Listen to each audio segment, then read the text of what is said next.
Hello everyone, Happy New Year and welcome to tonight's matchup on the Central Iowa Sports Network between the 7th ranked Waukee Northwest Wolves and the 6th ranked Ankeny Centennial Jaguars. Hello everyone, happy 2023 to you all. Blake Walker, Andy Pollock with you here this evening from the jungle here at Ankeny Centennial High School. Andy, we got a great game. Great two games on tap tonight. Two very talented programs. Both games feature two top 10 schools. Should be a phenomenal night of basketball. Yeah, it's not too often that you get to see both the front end and the back end of a doubleheader be not only like top 10, but top 5, 6, 7, right in that neighborhood. And yeah, it should be a fun night tonight all around, from the beginning to the end. This is the first game back since the break. Do you think that affects anything? It's like you and I were talking about. The vibe just doesn't feel the same. It's a Tuesday night. You just got back to school. Are you glad you got the break, or do you wish this was kind of later in the season? It sure feels like you mentioned, just as you walk in, it's a dark and dreary night. Yeah. The rain's falling a little bit. It's been that way since everybody woke up this morning, but gym's starting to fill up a little bit more now, and you hope for games like this, 1 versus 4 on the boys' side, 6 versus 7 on the girls' side, that atmosphere really will be created. Both these schools started back up this morning. They've been practicing all over break. For guys like me and you, all the fans here, basketball, high school basketball has been an afterthought for the last 2 weeks right now. So we'll see how everything heats up tonight. But, yeah, really excited to watch the energy that both these teams will bring to this game tonight. Let's take a look at the top 10 rankings in the Girls High School Athletic Union. These are put out every Thursday. This is the Class 4A rankings. Waterloo West number 1, Johnston number 2. Probably won't see any much change. 2 of the better teams in the state. Johnston's currently playing Southeast Polk, who's 5th. Pleasant Valley 3rd, West Des Moines Valley 4th. Valley, after losing Coach Segrist, they've responded pretty well this year. After losing a couple of their top players, have responded well. The game tonight, Centennial 6th, Northwest 7th. Davenport West at 8th, having a good year. Dowling Catholic at 9th, Ankeny at 10th. Ankeny plays Valley tonight as well. Andy, one of the things you and I talked about, Waukee Northwest is giving up 43 points per game. Centennial's giving up 34 points per game. Will this game even crack 50 tonight? I wouldn't expect it. And what it's going to take is one of these two teams, I would say Waukee Northwest in particular, are going to have to hit some outside shots. It's one of those things to score on Centennial. And we've seen the teams that have beat them this year have heated up from the outside. And I think that's what it's going to take. They know on their defense, the Scott DeYoung defense, they can filter everything to their shot blocker, Kennedy White. And throughout the course of the evening, she can make things very tough. You got to hit some outside shots because they clog up that middle so well. Should be a fun night of basketball. It's Girls on Tap first. We'll be back for our starting lineups and opening tip. You're watching the Central Iowa Sports Network.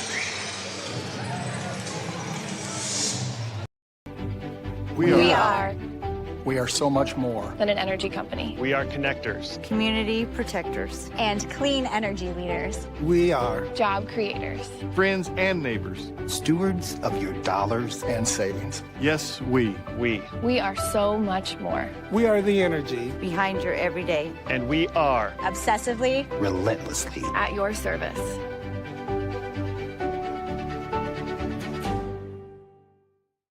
For 75 years, Holt service trucks have hit the streets of central Iowa to help customers in need. It might be for plumbing, heating, cooling, a water heater, or the usual repairs and maintenance. We've done that with quality work from quality employees who bring passion and personality to the job. That's the Holt difference. It gives me great pride to see how our company has grown from the seeds of success my grandfather planted in 1947. That's why more and more Central Iowans are saying, let Holt handle that.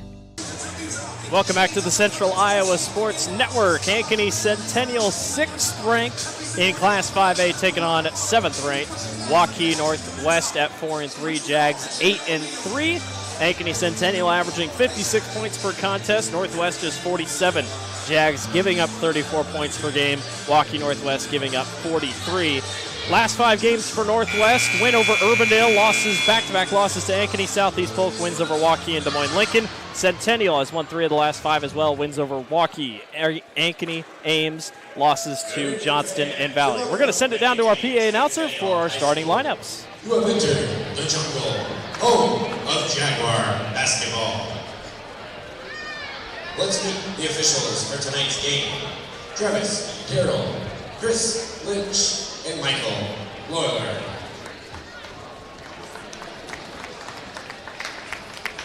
Now it's time to meet the starting lineups.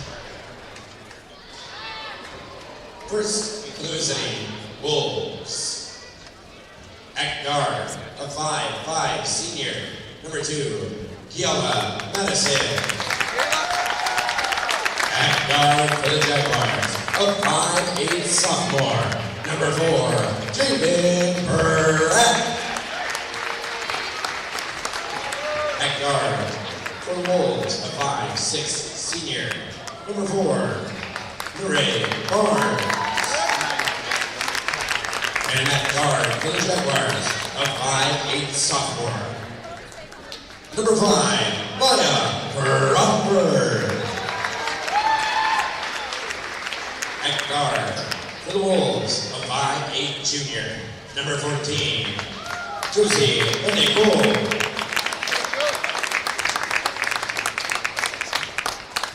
At guard for the Jaguars, a 5'6" senior. Number 10, Ankeny Porter. At guard for the Wolves, a 5'8" freshman. Number 20, Ashley Brown. At guard for the Jaguars, a 5'7" senior. Number 11, McKenna Kalork.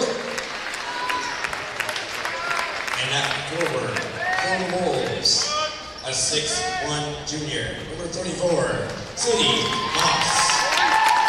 At forward for the Jaguars, a 6'1" senior. Number 24, Kennedy White.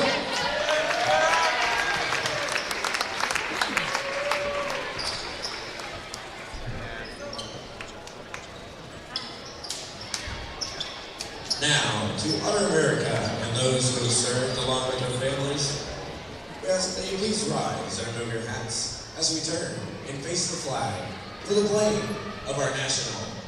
For 75 years, Holt service trucks have hit the streets of central Iowa to help customers in need. It might be for plumbing, heating, cooling, a water heater, or the usual repairs and maintenance. We've done that with quality work from quality employees who bring passion and personality to the job. That's the Holt difference. It gives me great pride to see how our company has grown from the seeds of success my grandfather planted in 1947. That's why more and more central Iowans are saying, let Holt handle that. Do you know what the best part about being a dog is? You can hear disaster before it even happens. You know what they say about disaster? Sometimes it can inspire a symphony.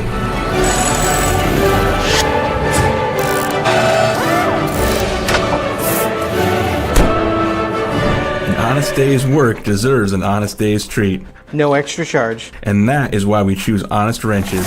No extra charge. And it's how service should be. Hi, this is Chris from Fireplace Superstore, and you've probably noticed there's shortages on most everything in the market today. Well, Heat and Glow has helped us out this year, and they are focusing their energy on their gas fireplace inserts. So if you've got a drafty old wood-burning fireplace and you want to get it retrofitted into a beautiful, high-efficient gas fireplace, come see us. We will have product to sell you. Heat and Glow gas fireplace insert from Fireplace Superstore. 109th and Douglas at Urbandale, just west of Homeacres. Welcome back to the Central Iowa Sports Network. Blake Walker, Andy Pollock with you here this evening to take you through Ankeny Centennial hosting Waukee Northwest.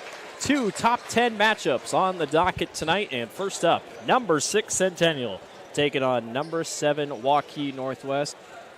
Andy, two very defensive-heavy teams, two teams that love to force turnovers. And like you said, the three-point line might just be everyone's best friend tonight. That's going to be the separator, I think, in everything that goes on tonight. And we'll look to for Waukee Northwest early on to probably try to establish some of that. Like you mentioned, very good defense. I think Waukee Northwest, if we see what we've seen out of them in the past, and a Chris Guest team, they'll press you coming off the bus, to borrow a phrase that gets used a lot, and put a lot of pressure on you and make you not be able to get comfortable at all out on the floor. We are off and running here in the jungle. Ankeny Centennial and Waukee Northwest. Our first game to start the new year here in 2023. Quick drive to the basket. Up and not going to go. Jaden Pratt lost it out of bounds. That will be Northwest basketball. Starting off a little high-low game against that man-to-man defense of the Wolves. Centennial starts out with a slight up-court pressure here. Bodies piling up. I was going to say, everybody's tripping over each other.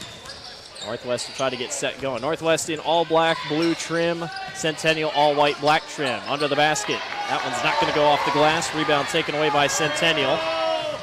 Possible carry by Centennial. Not going to think anything of it. That was Sadie Moss on the bucket on the other end. There's Kennedy White, Centennial's leading scorer, gets fouled, and she'll go to the line to shoot two. And that could be something that comes into play quite a bit tonight. The two tall girls on each team, Kennedy White and Sadie Moss, will be battling against each other. You see both teams a concerted effort to get the ball into them in their first couple possessions, and a quick foul there on Moss. There's just not a whole lot of height outside of those two on either team, so big mismatch if either one of them has to come off the floor. Kendi White this season, 12, about 13 points per contest, a 75% free throw shooter. She rims out on her second. 1-0 lead for Centennial. Northwest swings around the top of the key. Moss down low, pass is taken right away. Forced turnover by Centennial, we'll say that a lot tonight. One of the best teams in forcing turnovers in Class 5A. That was Jaden Pratt with the steal. McKenna Clark down low over to Maya Crawford to a wide open Avery Potter for three. Will not go. Everybody collapsed in though, frees up the open three. Speaking of open threes, there's a three-pointer that's going to rattle in for Josie Vanderkroll. And Vanderkroll in rhythm there in transition, not finding the shooter. Drops that right through the bottom of the hoop. Vanderkroll just a junior. Three-pointer from the wing. That splashes home for McKenna Clark. So after you see the first couple possessions going inside, now a couple possessions from the outside. Team's not wasting any time on the offensive end. Northwest. I was say these two defenses aren't, if you've got a good look, you better take it because they're not going to get a whole lot of great looks against them.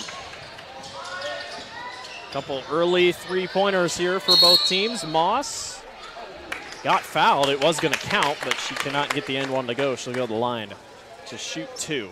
Been watching Moss and White in the first couple minutes here, just the battle down low when they don't have the basketball. Incredibly physical, and you know, one of those you hope they can both play within themselves. Don't get too antsy about trying to fight too much for position and get a cheap foul called. Make it happen, get your money's worth at least when you're out there with it. Moss splashes home her first free throw. The junior is a 62% free throw shooter coming into tonight. Second on the team in rebounds with 31. And her second one goes. Full advantage from the charity stripe. Here comes Centennial. Trailing 5-4 early versus Northwest. Maya Crawford, one of the top defensive players in the state of Iowa. She'll jump any passing lane she can on the defensive side. Clark all the way, gets fouled down low by the freshman Ashley Brown, and another trip to the charity stripe. It seems early that if you can't get an open look for three, you're just going to force your way down low. And they've called it pretty tight here early on. 3 fouls already in the first, 2 minutes and 17 seconds, called pretty tightly, but you see there just that little hesitation at the top of the key or at the elbow. Got a big advantage there for Clark, and you know, that little stumble there at the end, just enough contact there from Brown to draw the foul. 5 of the 6 Centennial points belong to number 11, McKenna Clark. And Centennial retakes the lead with 5:41 to go in the first quarter. Just getting going here between Centennial and Waukee Northwest. Interesting to watch both teams in a man-to-man full-court press. It's not a, back in the day, I should say, that wasn't something you used a whole lot. If you pressed, you drop back in zone. Three-pointer from the corner will not go. That was Nira Barnes. Centennial looks to push with the lead. Crawford. Back to Porter outside. Here is Clark. Just watching that battle again down low. So much contact going on. It's fine. It's both sides, but it's fun to watch. Crawford almost gets it stripped. She'll go back up for two and lay it in. As she pivoted, just kind of found herself right there in front of the basket. Talk to our young players about that all the time. By stay between, no matter how much you're pivoting around, you have to stay between the I almost said ball carrier, but the offender and the basket. Yes.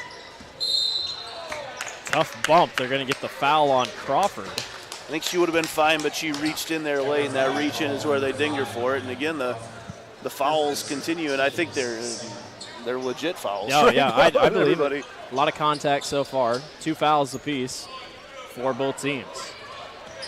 And the Wolves will throw in from underneath. Fresh shot clock. Just over 4.5 to go. Porter almost knocks that thing loose. No over and back because it was last touched, or knocked away, I should say. There's another tough bump by Brown. She loses the basketball. Here comes Ankeny Centennial. Pratt back outside to Clark. she'll direct traffic from the corner. That was Smith. Or White, Kennedy White down on the low post. She can't get it, loses it. Northwest brings it back up. Barnes' help side defense came over White, not expecting it, and had to panic. Got rid of the basketball. Tough physical defense so far. Early drive to the basket. That one will not go. Josie Vanderkroll hits the floor. She gets right back up. White backing down on Moss. Gets it blocked. And that battle down low will continue.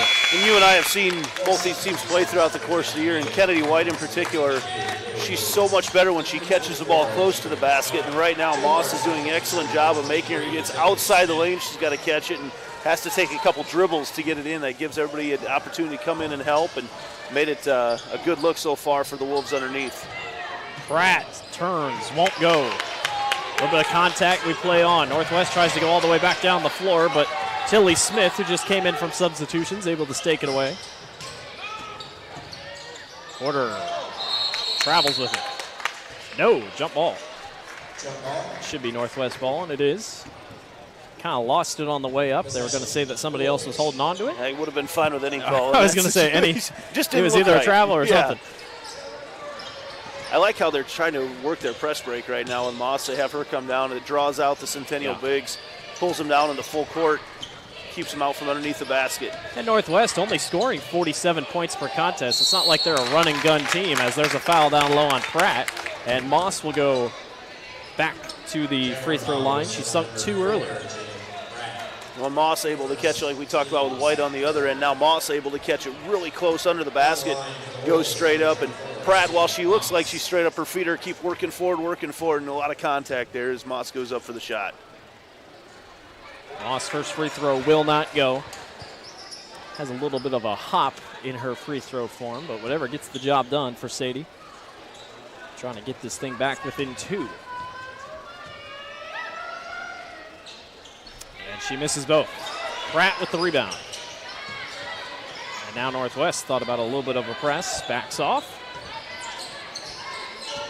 8-5, 3 minutes to go here in the first quarter.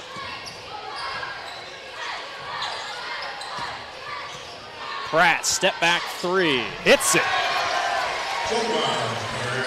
The sophomore, Jaden Pratt. I was about to say they had a mismatch because they had Moss who's covering Tilly Smith and had to chase her all the way out to the edge, so thought down low would be wide open, and Pratt steps back and hits the three. 11-5, good start for Centennial. Crawford, there she is, jumps the passing lane, coast to coast, and lays it up and in. Well, you mentioned it. Yeah, one of the best defenders in the state. We'll be back. Centennial off to a hot start. 13-5, you're watching the Central Iowa Sports Network. When you need to conquer the drifts on your property, get the job done your way. The Western Defender Compact Snowplow. All the professional grade features in just the right size for your mid-sized pickup or SUV. Easy to attach and easy to use. Get the performance to plow like this and finish like this. Western. More jobs done faster. Visit Truck Equipment Inc. today at truckequipmentinc.com. Welcome back to the Central Iowa Sports Network. Ankeny Centennial on top of Waukee Northwest, 13-5. Take a look at the replay here. Maya Crawford doing what she does best. Steal and go and gives Centennial a bigger lead. The lead is 8. And what has Northwest got to do here to at least figure some things out? Well, they've been very careless with the basketball so far. We don't keep turnovers as a stat up here, but they're closing in on double-digit turnovers already here in the first quarter. And even the balls that aren't turned over, a lot of disruptions by balls being tipped and just not able to get into a flow yet offensively. They'll try to get something going on this possession, trailing by 8. Down low on the post, Chloe Hayes, turnaround, beautiful shot. Yeah, I really like that move by Hayes. Got Crawford on her up-court hip. Centennial, a couple more fresh legs in the ball game now. Ava Martin is in. A lot of sophomores on this Centennial squad. We'll talk more about that as we go, that's for sure. Smith, back to Crawford. Centennial's definitely taken a lot more time off the clock, it feels like. They've got some good shots from it, though. You know, there's every movement they have is very deliberate. Crawford draws contact. High off the glass it goes. Maya Crawford, a player that, last year's a freshman at Cedar Falls, averaged over 12 points a game. Dad gets a job down here at Iowa State. She comes down, comes to play for Centennial, and early on, you didn't see how she fit in, and you've really seen her settle in even more so on the offensive end over the last few weeks. Tilly Smith for three. It is all Ankeny Centennial here early. 18-7 is the lead for the Jags.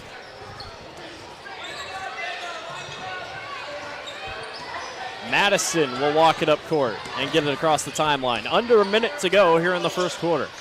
Lance in the game right now. They're going to have to figure out a way to free her up, one of the better three-point shooters on this Waukee team, and Waukee just not even getting a whole lot of shots. Moss on the low block, turnaround will not go. She had a little bit of a mismatch in terms of height, couldn't get it to go. About 2 seconds, 3 seconds separate shot clock and game clock. Probably see him hold for the last one, even with that break there. The clock won't stop after a made shot, so see him spreading things out. How about the run by Centennial here so far? 3 3-pointers, but it's really just been the defensive effort holding Northwest to 7. Porter with 8 seconds to go, tries to go baseline. That one's knocked away by Hayes. Chloe Hayes, 4 seconds all the way, and she travels with it. Tried to stop and do a little bit of a pump fake, did not work. Would have been fine just going straight up with it. Probably would have drawn some contact, at least got some free throws out of it. Right idea, just missed a little bit on the execution, and with 2 seconds left, the Jags will throw in underneath their own basket. 2.2 left on the clock. And Crawford will throw in. Gets it in, and we got out of bounds on the far sideline. Thought they might let it go, but just enough time for a tip. I was going to say, you got a tip in. 0.3 left in the first quarter. Everybody fog underneath the basket right now. They get it and not going to get a shot off. That will do it for the end of the first quarter. Very impressive first quarter by Centennial. They lead Northwest 18-7. You're watching the Central Iowa Sports Network. We are so much more than an energy company. We are connectors, community protectors, and clean energy leaders. We are job creators, friends and neighbors, stewards of your dollars and savings. Yes, we are so much more. We are the energy behind your everyday, and we are obsessively, relentlessly at your service.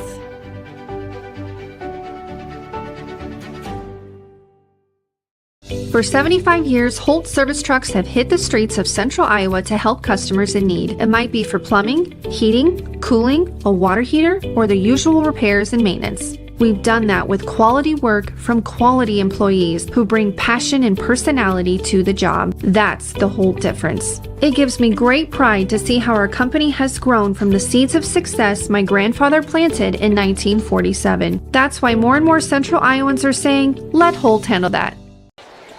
Welcome back to the Central Iowa Sports Network. Coach Guest down there trying to get his team fired up. An 18-7 deficit against Centennial. Check out that last three-pointer Centennial was able to snag by Tilly Smith in the corner. 3 3-pointers by Ankeny Centennial in that first quarter. Update from across the CIML Valley girls lead Ankeny 15-13. No updates from Johnston and Southeast Polk, but we'll try to update you as we go along. Well, if you're Centennial, if you keep forcing turnovers, I think you're going to be just fine. Northwest just can't seem to find the basket right now. Well, and the longer that Northwest has had the basketball, the more apt they've been to turn it over so far. And we talked about it. There's a steal by Northwest, much needed. Here comes Moss back the other way. A lot of steam, and she hands it off to Crawford. Crawford just sniped her from behind. That's 2 times now on pretty much back-to-back possessions that Northwest has gotten a fast break opportunity and just missed it. Centennial has taken a lot of time off the clock per possession, and it's like you talked about, it frees up pretty good shots if you're patient. Crawford all the way, her floater will go. Just such good touch there from Maya Crawford as she works her way into the lane, controls her body, and the nice soft touch off the back iron. She's got 8 points. That one is not going to go. A little bit of a bump from the side. That was Vanna Billick Vanderbilt. A little bit more of a zone here. White can't get it to go off Moss. How about Crawford coming screaming from the side to come and take it back? She's all over the floor tonight. You really see Northwest extending their defense right now. Look for some opportunities for Kennedy White underneath. They try a 2-3 zone to combat Centennial's offense. Three-pointer from the wing. That'll rattle home. McKenna Clark. That's her second three of the ball game. Just an incredible start right now for the Jaguars. If they were missing, it'd be different, but they are not missing. Great defense, great shooting, good combination. The Jags lead 23-7. Centennial came into tonight ranked 6th in Class 5A. Northwest just behind them at 7th. Brown, the freshman, she tries a floater and it goes in. That's one place they haven't been able to get off the dribble, is into the lane. They've been there with passes, but the first time into the lane with the dribble drive, and that may be something they're going to have to attack more on, especially as tight as the game was called early on. Haven't really seen them attack the basket as much. Offensive foul on Kennedy White. And that's where you don't want to, if you're Coach Scott DeYoung, that's where you don't want to get Kennedy White picking up her fouls. You're 18 feet from the basket, setting a screen at that point. She's going to have enough contact down low and enough plays that she's going to get dinged on. You don't want to see that far away from the hoop. Well, most of the first quarter she missed because of possible foul trouble, so once again has to go to the bench. Something to keep an eye out on, but luckily it's perimeter offense that's been working for Centennial. See, Sadie Moss is out right now as well, and she just looked exhausted when she came out. So much back and forth contact between her and Kennedy White down low. It's like a football game down there. Madison up top to Brown, 5 seconds on the shot clock. Madison works her way down low, kicks off to the corner. They're not going to get a shot off. Well, it started over here as Madison came through. Avery Porter had fallen down in the lane, just late recognition. Madison was standing down here wide open down in the corner, and just late recognition swinging the ball over to her. That's one of those plays right now. Northwest has to be able to find those open shooters right now and give them a chance to shoot the basketball. Just not a whole lot of shots tonight. 23-9 in favor of the Jags. Porter to a cutting Pratt, who goes around the edge and can't get it to go. Good look, though, underneath. Might have got deflected just a little bit. Stop and pop three-pointer for Northwest. Will not go. Clark reaches and grabs it. Here comes Centennial. 2-on-2. Now everybody gets back. Northwest tries to go for a jump ball. They get it. And Northwest basketball. Nice job by Vanderkroll, just recognizing the ball's right in front of me. It's 2 forced jump balls tonight. Both have gone to Centennial. Or both have gone to Northwest, excuse me. Vanderkroll gets it in, and this is Megan Lons, the senior, bringing it up. Porter, good hounding defense. Lons gets caught up and eventually gets rid of it. See if they try to free her up for, she's their outside shooter on the floor right now. See if they try to free her up. Brown travels with it. That's what Centennial does on defense. They just get you moving a little bit outside of your comfort zone and things moving a little quick. Well, we've seen what? That was probably third or fourth travel tonight. Just kind of mini mistakes leading up to some bigger differences here with just under 4.5 to go. Clark thought about shooting. She'll step back, and her mid-range shot falls in. Everything's working tonight. Yeah, and McKenna Clark over the years, that release has gotten so quick. You know, it looks like she's got a defender in her face, but she goes from dribble to the ball up in the air so quick that you really don't have time to recover and block it. Centennial everywhere on defense. Kind of running that man-to-man here. Well, they've got opportunities to throw it down low. Hayes to the basket, gets fouled on the way up. We had about 4 fouls in the first 2 minutes, went a little quiet there. Actually, it feels like I think they've all been on Pratt and then Kennedy White. Centennial's 5th committed foul so far. Well, this will be the opportunity right now for Northwest. There's really no height whatsoever on the floor for Centennial. They've got Moss down there. Just came back in the game. And Coach DeYoung recognizes as well after the substitution and wants a timeout. They'll take a 30-second timeout. Height, you bring up a good point. You know, Centennial, very good. Ranked 6th. A lot of people think they should be higher. I think they should be ranked higher. But a lot of people worry, you know, once you get to the state tournament, Waterloo West has height. You know, Johnson has height. Can they compete with the girls that have a lot of height? Well, we saw last week, or right before the break, they went toe-to-toe with Johnston all the way through. Played tight with Waterloo West last year with pretty much the same teams coming back this year against each other in that first round at the state tournament. So the answer is yes. The question is, can they win those games? And that's no one cares about losing close right now. And you mentioned you feel like maybe Centennial should be higher, but the question is, who do you put them in front of right now? There's so many good teams around the state, and we don't get. As we you don't look get at the to top watch. 10. We don't see it on the eastern side, but you look at the top 10, and it's full of Central Iowa teams, and that's the schedule. Like, that's the CIML. Yeah, we couldn't tell you how good Davenport West is on that far side of Pleasant Valley, but I might be able to tell you. Their head coach is a high school buddy of mine, so I might have to look them up a little bit more. Talk to Coach Cruzy. That ball went wide. Porter kind of tossed it up, wanted a foul, didn't get it, and Northwest gets the ball back. It's just a matter of if they can do anything with it. Just 2 points this quarter for the Wolves. Avery Vogt with it here. They'll hand it off to Chloe Hayes. Vogt, the niece of Drake men's basketball coach Darren DeVries. It's a talented family line. Yeah. Hayes for 3, misses off the front iron. Her mom's the head volleyball coach at Waukee Northwest as well. So, yeah, very talented lineage there. Vernon Marge back up in Applington, Iowa. Probably watching this tonight right now. Always watching their grandkids when they're on.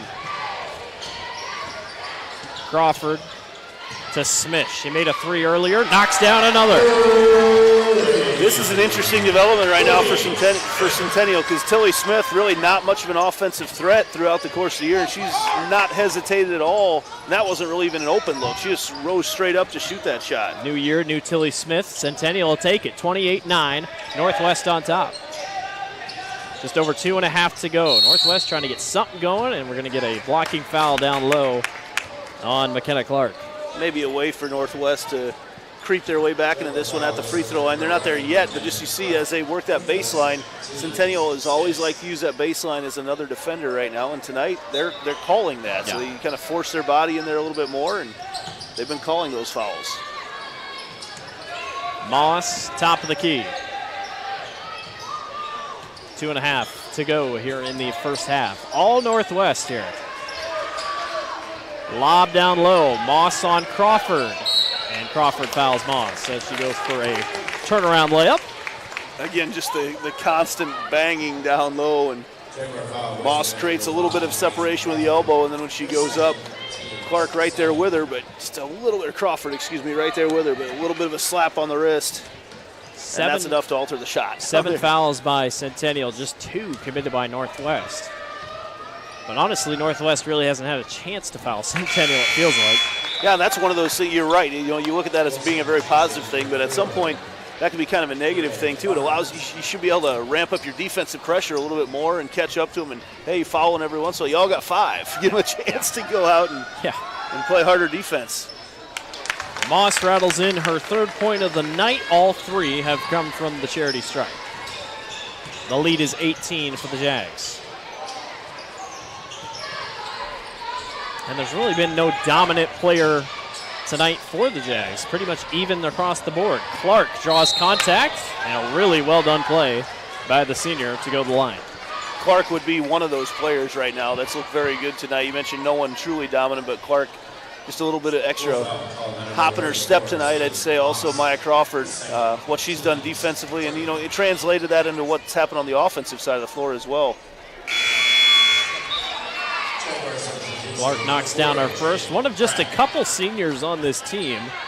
In the main group of players that play, because probably I'd say about 7-8 girls play every night, no juniors and no freshmen. It's just all seniors and sophomores. There are 1, 2, 3, 4, 5 sophomores in the main rotation.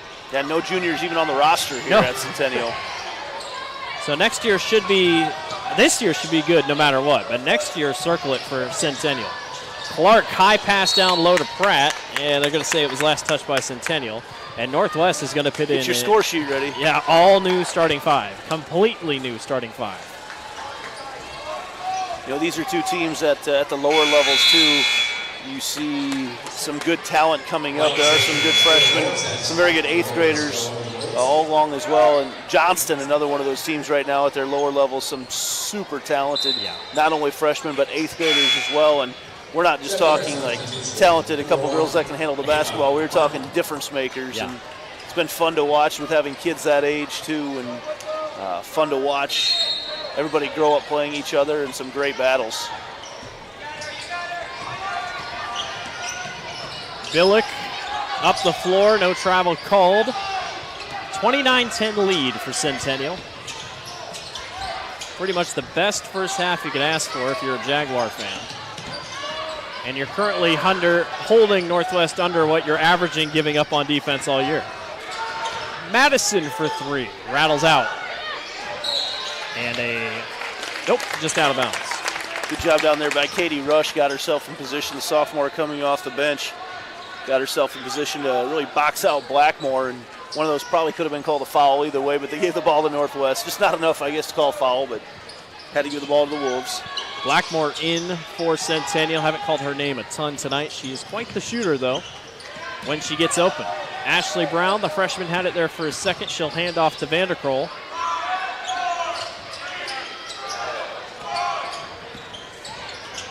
Madison kicks back outside. Rush thought about going back, couldn't do anything with it. 3 by Madison is good. Inside out again, getting into the lane. That's where that dribble drive into the lane, that's what created the rotation on the Centennial defense, able to kick it out. Madison knocks it down. Centennial outscoring Centennial outscoring Northwest 11-6 in this quarter. Blackmore for 3, and there it is. Just got done talking about how good a shooter Blackmore is. You can't leave her wide open in the corner. Just when you get a little momentum. Just Centennial, a lot of pieces off the bench, a lot of pieces in the offensive, just starting 5. They are tough to beat. 32-13, all Centennial here in the first half, 24 seconds to go. Billick gets it to Madison at the top of the key, guarded by Porter. 8 seconds separate shot clock and game clock. That layup off the rim's not going to go. The try back won't go. Knocked around, taken away by Ava Martin. 2 seconds, back outside. Blackmore for 3 at the buzzer, will not go. That will do it for the end of the first half. Very impressive first half by the Jaguars. They lead Waukee Northwest 32-13. We'll be back. You're watching the Central Iowa Sports Network. Western lets your UTV power through the storm. The Impact V Plow and Impact Straight Blade, with the features the pros demand. Custom tailored for your UTV. And to keep your work top notch, rely on the Tornado UTV Hopper Spreader. Now that's a job well done. Western, more jobs done faster. Visit Truck Equipment Inc. today at truckequipmentinc.com. We all love a good win, however small or ordinary. Losing track of time, finding yourself with a few extra dollars in your pocket, soaking up the perfect Iowa day. These are the everyday delights and small victories that make us smile. These are the moments that connect us all as Iowans. And these are the moments that, more often than not, start with Iowa's farm families and the corn they're growing. Because when corn grows Iowa, Iowans win. Ever have one of those awkward moments when a business disappointed you? You got ripped off? Didn't get what you expected? The Better Business Bureau can help you avoid these uncomfortable situations. BBB accredited businesses are honest, ethical, and reviewed annually by the BBB. Don't experience another awkward moment with a bad business. Trust the ones that operate with integrity. Look for the BBB seal. It's the sign of a better business. And find a better business anytime at bbb.org. Hi, this is Chris from Fireplace Superstore, and you've probably noticed there's shortages on most everything in the market today. Well, Heat and Glow has helped us out this year, and they are focusing their energy on their gas fireplace inserts. So if you've got a drafty old wood-burning fireplace and you want to get it retrofitted into a beautiful, high-efficient gas fireplace, come see us. We will have product to sell you. Heat and Glow gas fireplace insert from Fireplace Superstore, 109th and Douglas in Urbandale, just west of Homeacres. DeArmond certified used vehicles aren't the same as the rest. Every DeArmond certified vehicle receives a 175-point inspection and comes with a 12-month, 12,000-mile bumper-to-bumper warranty, a 2-year, 100,000-mile powertrain warranty, and DeArmond Care. Wheel, dent, windshield repair, repel paint and windshield protection, and a full tank of fuel. Buy with confidence, knowing you made a wise decision with DeArmond Certified. Find DeArmond certified used vehicles at DeArmondAuto.com. Welcome back to the halftime show on the Central Iowa Sports Network. Andy Pollack here with new Centennial Athletic. I call him new. Been on the job for 6 months. Nate Lindgren. Yep. Nate, welcome up here tonight as you look down on the floor and see all the elementary kids from the Northwest Elementary. Something, I don't know if it's unique or not, but it sure adds a lot to the atmosphere each night when there's a certain elementary being featured and they all get to come to the game. Absolutely, and it just so happened that we had enough Tuesday games where it was one for each elementary, so we're able to work that in there. It's good to see the future Jaguars out there having fun on the court that they see their idols playing on twice a week, and just building memories and establishing some of that culture for the Centennial families. So if my math is correct, you just recently celebrated your 6-month anniversary, right? That's right. So you figured out what switches do everything, you got all that figured out. I got a kick out of it during the volleyball season. I saw you. I know you came from Valley, and I saw you down there when Centennial was playing at Valley, helping out someone down there in the gym with something that had to be switched up. So you don't forget that stuff. No, right? you don't. So. It's kind of all interchangeable with the systems, and yeah, they knew that I would know, so they just asked me quick instead of trying to find somebody. So yeah, I mean, it was funny. We were down here setting up after school today, and that laptop that runs the video board in the corner, it takes a password to get it fired up. And, we haven't had anything for, 2-3 weeks. And I was like, oh, what's that password? So, yeah, we're getting there. Got it on my first try, though. So. Well, we mentioned in the pregame, a game like tonight, it just kind of felt like coming in after not having school. Those of us who have been away from it now for 2 to 3 weeks, and obviously the players have been doing all their practicing, but you step away from it, then you walk into a game of this magnitude, you wonder what things will be like. But, wow, what a start for the Jaguars tonight. Absolutely, yeah. Firing on all cylinders, knock on wood this first half.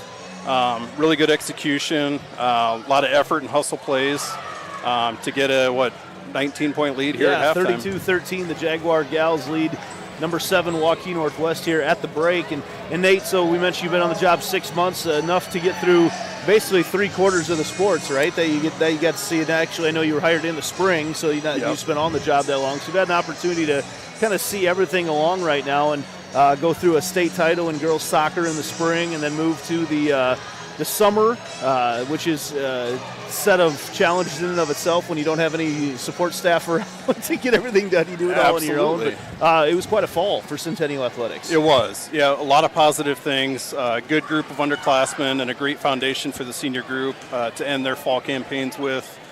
Really excited for the future for these kids and these programs.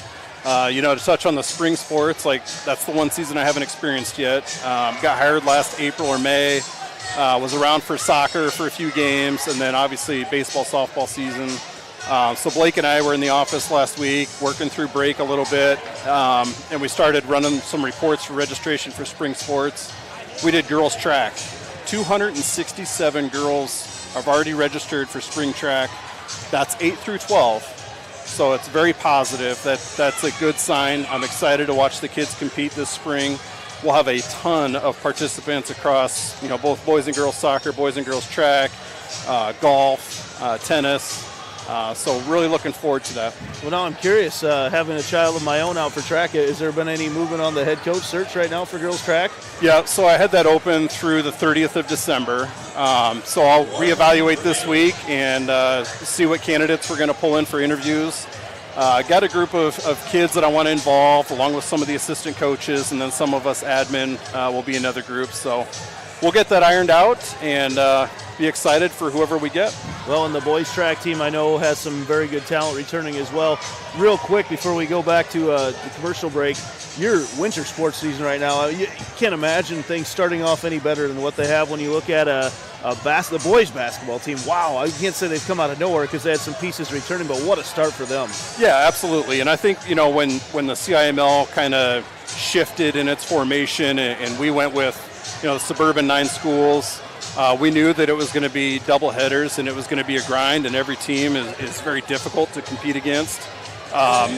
And we're just excited with the opportunity to compete against the other good schools, and the showing so far has been tremendous, and really proud of the coaches and the kids. Great. Well, that was Nate Lindgren, new Centennial Athletic Director. Thanks for coming up and joining us, Nate, and we will take another little break and be back with the rest of our halftime show here on the Central Iowa Sports Network. For 75 years, Holt service trucks have hit the streets of central Iowa to help customers in need. It might be for plumbing, heating, cooling, a water heater, or the usual repairs and maintenance. We've done that with quality work from quality employees who bring passion and personality to the job. That's the Holt difference. It gives me great pride to see how our company has grown from the seeds of success my grandfather planted in 1947. That's why more and more central Iowans are saying, let Holt handle that.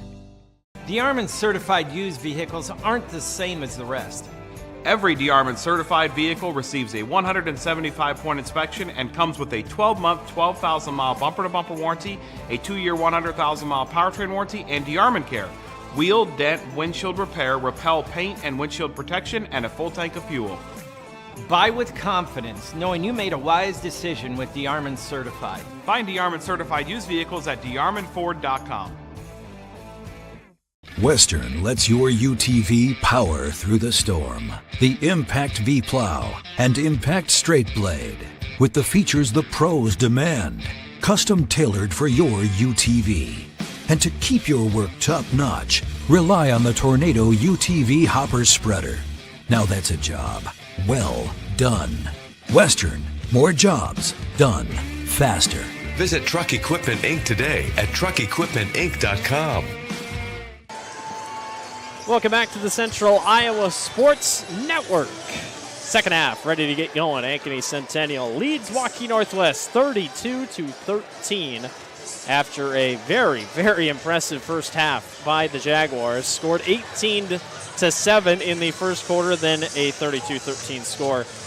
I mean, you've only given up 7 points and 6 points in 2 quarters. This Jaguars defense just continues to stun a lot of people. Again, they just make you very uncomfortable, right? Anytime you go through the lane, you're going to get a shoulder. Anytime the ball gets passed through somewhere, it's going to get tipped. And you see they know where the weak spots are on the floor, and they force you into them and force you to take them some bad shots. And actually, the tough part for Northwest is when they haven't got the shots. The turnovers have come very early in the possession, and they need to maybe be a little more aggressive about taking those opportunities when they have them.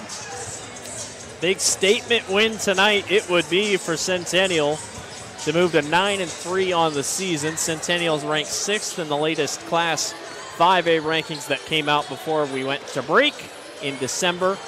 Waukee Northwest right behind them at number 7. Should you see a lot of shifting in that, honestly, throughout. I know Waukee girls were ranked 12th. I don't know if they'll still be in it after this week, but that's why we play the game, and it should be a good second half upcoming. Don't forget, following up after this one, probably around 7:45, 8-ish, it's the boys game. Waukee Northwest, number 1 in Class 4A, takes on Ankeny Centennial at number 4. This place will probably fill up even more. It's going to be a great game.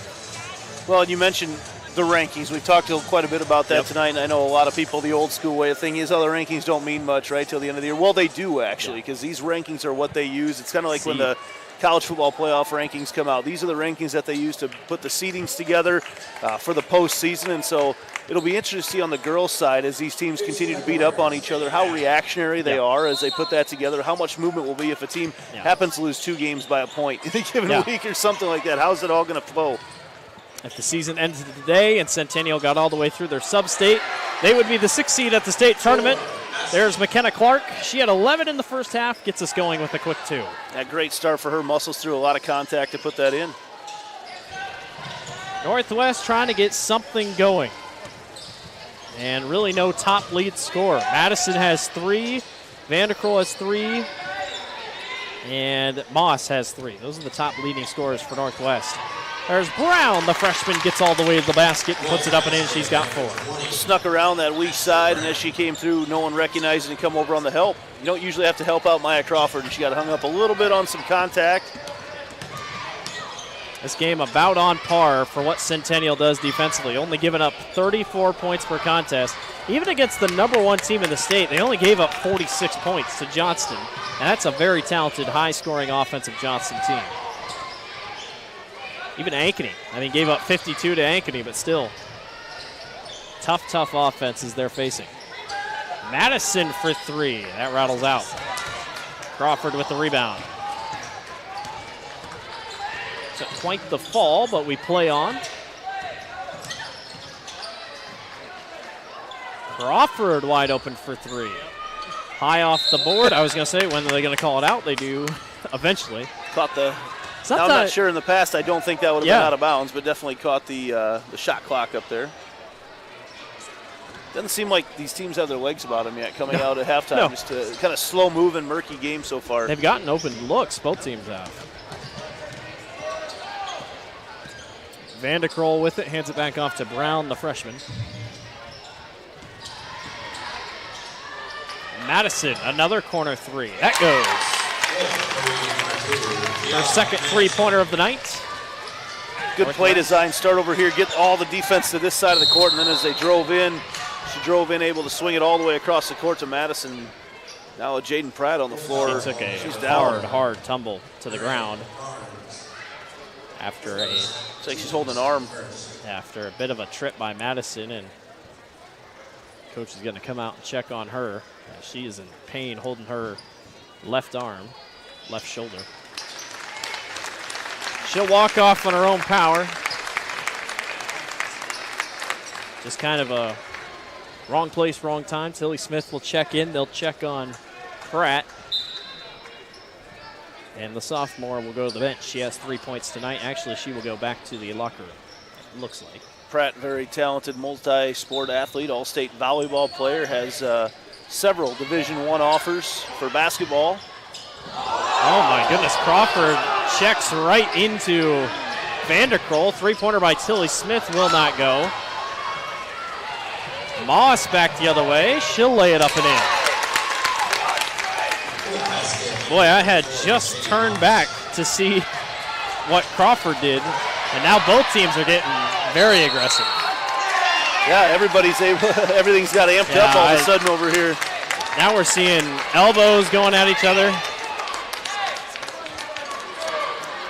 Coach DeYoung wants a timeout, settle everybody down a little bit. His players in. All right.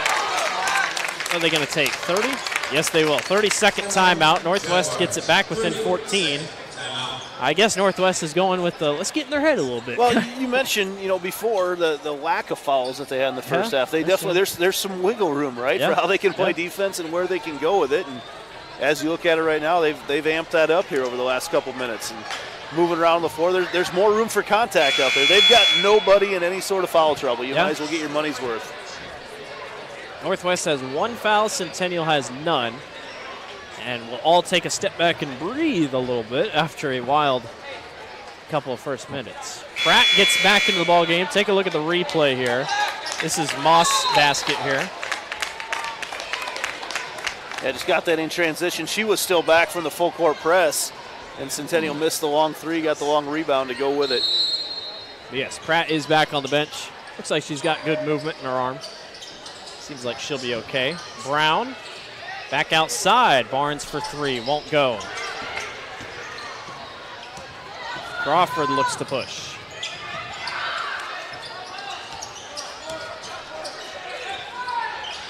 White, down low, caught up, goes to the corner. Clark for 3, can't go.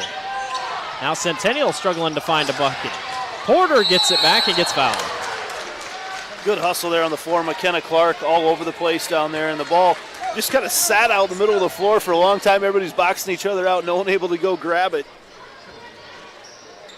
Love the fight of both these teams right now in the second half. Yeah, I think you said it best. Northwest was like, all right, if they're going to be so aggressive on defense, we might as well try to match it. As Porter will go to the line. Scoreless tonight no longer. She sinks her first. Northwest keeps coming at you with those bodies.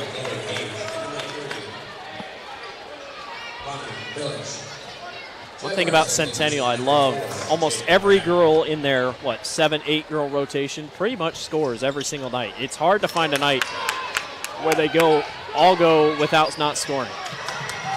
Hayes gets blocked by Pratt. The shoulder looks fine now. Heck of a stop on the other end. Here comes Centennial. Great heads-up play by Jaden. Jaden gets it back. She'll go to the basket, gets fouled, but it wasn't going to be called. They'll call a foul on the floor instead all the way back here. Take a look at the replay of the block by Jaden Pratt. It's about as good as you can get. Perfect. Yeah, did a good job of keeping her body away as well. She got long arms, very athletic, and able to go up and not create any contact. I will say Chloe was pretty far underneath the basket. Hayes will get another chance here. Up the court to Lawns, blocked again. It'll go down as a block, but the shoulder looks fine to me. Take a look at the replay again. This time Lawns just caught the other way. Fast break has not been Northwest's friend so far tonight. Moss on the low post gets it knocked away by Crawford. Crawford's on the floor. And Clark gets it across the timeline. Another hustle play there by Crawford. The intensity has picked up significantly from the first half. Crawford inside, got bumped. And that should be Centennial ball, and it is. More of a crowd starting to file in here. Warming up in here, too. I thought it was hot. I thought it was hot in here when I got here. It's cooling off outside, warming up inside. White was wide open underneath. They missed it. And she's able to get her third point of the night. And I didn't see the pre-movement before they threw it to her. I think she was just standing there. I think they just kind of got lost on Kennedy White. Drive to the baseline. Not going to go. Knocked away. Loose ball. Ooh, they're going to give it to... Actually, a foul on the floor going to be given to Porter. Yeah, Porter actually had the ball initially and lost it a little bit, and then a hip check. A little extra oomph at the end got her whistled for the foul. Tell you what, this thing's getting very aggressive here. 4:03 to go in the third quarter. Centennial leads by 17.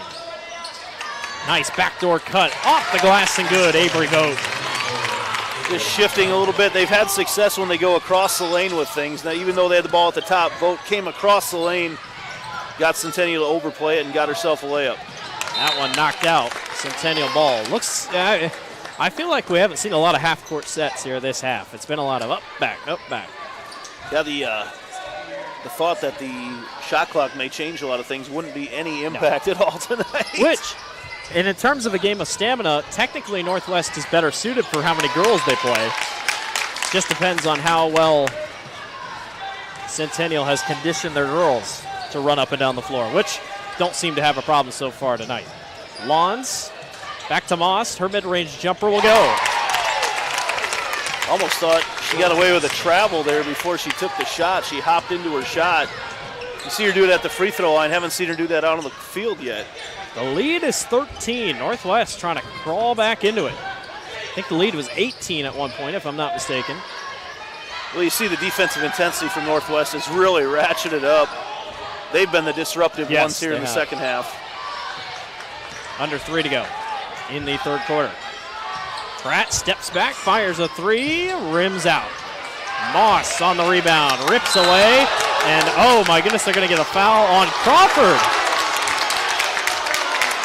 I thought it was going to be on Moss because Crawford kind of kicked back, and I'm going to be honest, Andy, she did not touch her. Yeah, that's the interesting. I saw the official as he came over told Scott DeYoung right away she grabbed her before she threw her elbow. But even when Moss swung around, she never hit Crawford's face. Crawford leaned back to make it seem like she did. It's It's one of those that in college basketball they'd look at it and probably nothing would be called. But when you see bodies flying all over the place, it elicits a reaction from everybody in the crowd. And again, amping things up here in this third quarter. More of what we'd expected to see, I think, here tonight. I was going to say. Northwest is picking it up. Outscoring Centennial 11-5 here in the third quarter. It's going to take a little bit more, though. Vanderkroll. Baseline. Hits to the corner. Crawford with the steal. That arm came out of nowhere. Continues to be big tonight for the Jags. Pratt, baseline, leaning. No. Brown gets fouled by Crawford. Crawford kind of stuck her hand out trying to get a last-second steal and came right across her face. Interesting, this has been a tale of two games tonight. The first 2 minutes of the game when every nick was called, and then now lately it's been bodies all over the place. Letting it go certainly has made the game a lot more entertaining. Yeah. And Crawford very frustrated on the sideline. Yeah, definitely a frustration foul on her part. Was that her third? I believe so. Is 3 on Crawford. But she's the one trying to hype up her teammates on the sideline. Brown, baseline, corner to Madison. She thought about shooting. Madison for 3. No, falls right into the lap of Ava Martin. 1:51 to go here in the third. Lob pass picked off. Moss back the other way. Will stop, give it right back to Brown. I feel like they could have pushed more there. Vanderkroll for 3, rims out. Moss on the rebound. Back under to Madison. They try to get a backdoor pass to Moss, and that doesn't work. Just one extra pass there. They were in good shape. I think they had a couple different opportunities, and even there, Madison probably could have taken it all the way in on her own. Just that extra pass led to the turnover. And I feel like right now with Northwest, they're a little hesitant still. Could still, that travel down here where she pump fake. I'd probably just take that up. Centennial's defense is definitely intimidating. White got away with the possible carry, and no matter what, it's going to be a 10-second call. Well, I tell you what, that ball went really high. I'm surprised it wasn't a carry. Yeah, there's a couple times they've let them get away with that tonight, and I see the officials, a couple of them, the trailing official each time has put his hand up like they're looking for that hand to come up and over. Yeah. So you can still get away with a high dribble if you keep your hand on top of it. And I think that's what he's signified each time is that they kept their hand on top of it. It's only if you carry. Both teams have gone stagnant here in the last couple minutes. Vanderkroll to the basket. No, thought about it. Good recovery there by Smith. 1 minute to go in the third. Here's Brown, at the top of the key. She'll go baseline, gets it tripped away. Clark with the steal. This is where Waukee has made it back. Northwest, has come back to doing their pressure and making everything difficult, right? Just you can't get the rebound and then outlet it because they're right there for it, and that's what they're known for.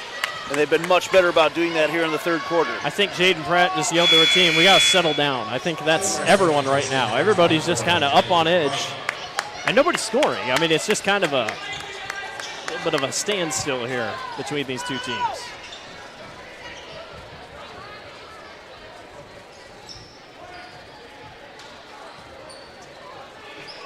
.44 seconds to go in the third.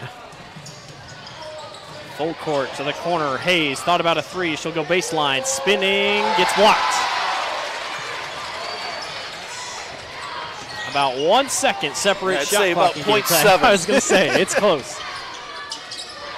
But you really can't just set down on the basketball because Tilly Smith for 3 won't go. Knocked out.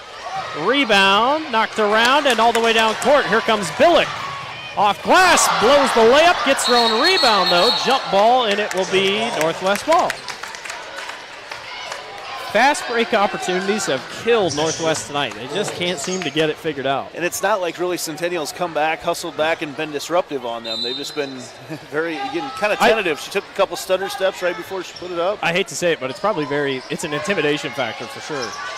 Well, we have seen Pratt with 3 big blocks. It may have something to do with it. Billick, floater, and one! Bella got herself into the lane, a little bit of a pump fake right at the top of the key and got the defender off her feet. Take a look at the replay. Right there, just enough. Nice hesitation move, gets it done. She'll try to make it a 10-point game here. And she can't get it to go. 2 seconds. Pratt dribbles it off her foot with 1 second to go. It's Waukee Northwest in Centennial's head, I think, because you just see Centennial playing kind of out of what they normally do and not nearly as comfortable as what they were in the first half. Centennial has only scored 5 points in this third quarter. They get it in. Three-pointer at the buzzer. Not going to go. Megan Lawns couldn't get it to go. Well, buckle up. This thing's far from over. 37-26. Northwest is coming back. We'll see you in the fourth quarter. You're watching the Central Iowa Sports Network. 1,300 vehicles on WaukeeChevy.com. Schottenkirk Chevy Waukee. If we don't have it, you can build it. Newly expanded service department means we're hiring. See the openings on WaukeeChevy.com. Schottenkirk Chevy Waukee. WaukeeChevy.com. Ever have one of those awkward moments when a business disappointed you? You got ripped off? Didn't get what you expected? The Better Business Bureau can help you avoid these uncomfortable situations. BBB accredited businesses are honest, ethical, and reviewed annually by the BBB. Don't experience another awkward moment with a bad business. Trust the ones that operate with integrity. Look for the BBB seal. It's the sign of a better business. And find a better business anytime at bbb.org. Free Godfather's Pizza begins with the download. Order through my new online ordering app and start earning free pizza and sides. It's easy. Download the Godfather's Pizza online ordering app today. Do. Welcome back to the Central Iowa Sports Network. Blake Walker, Andy Pollock with you here this evening from the jungle. Centennial leads 37-26, but it was 32-13 at the end of the half. First half, I should say. The Wolves have crawled back slowly but surely with aggressive defense.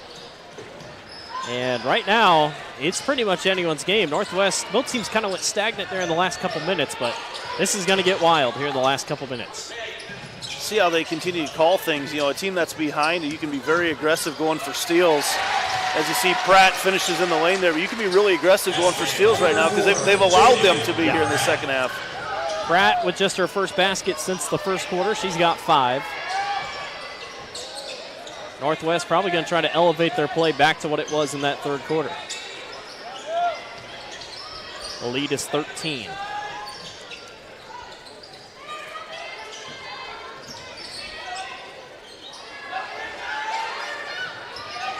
Vote.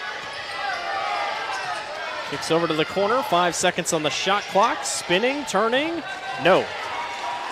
Megan Lawns couldn't get it to go. And now Centennial gets a little bit of a push ahead. Pratt, dangerous pass. Pratt lost it on the way up. Okay, they're going to say it was out on Centennial. I don't know what she was doing. Yeah. Lost it. I think it got tipped a little bit right as it was going into her, and she was trying to move it into one solid motion up with the ball. So confused. Fortunate it went off for her that it went off Vote's foot right before it went out of bounds.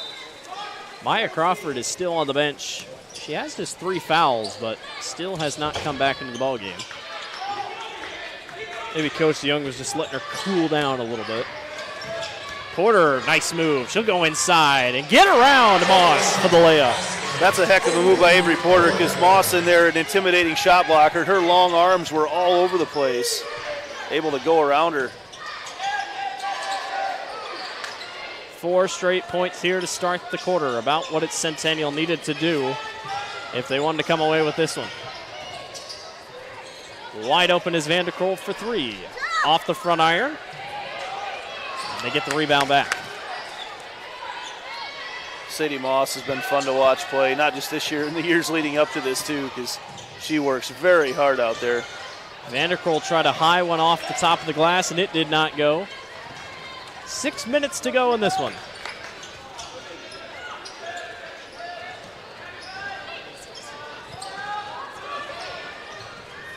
Clark has it at the wing. Avery Porter cuts. Down low to Pratt. Pratt lost it. Travel. I was going to say, it looked like bobbled just a little bit. Maya Crawford checks in to the ball game for Tilly Smith. Did not complete the process of the catch. Yes. She went through, got her feet I tell you moving. what, I've been watching too much football over the winter break because I came back in. I was like, I got to get my basketball terminology figured out. I almost said all these football terms. Haven't had a chance to watch a lot of basketball over break. Been able to watch my Cyclones. Yeah. That's been exciting. Madison hit 2 threes tonight. Not going to take one there. She'll go back outside. 5.5 to go. Tight windowed pass. Kennedy White with the steal. You've seen that interior passing has not been very successful tonight because, Centennial, when you go to the interior, everybody collapses. Crawford all the way gets blocked by Moss. Out of bounds. That's a lot of long arms that you've got to shoot over when you're going into that land with Sadie Moss.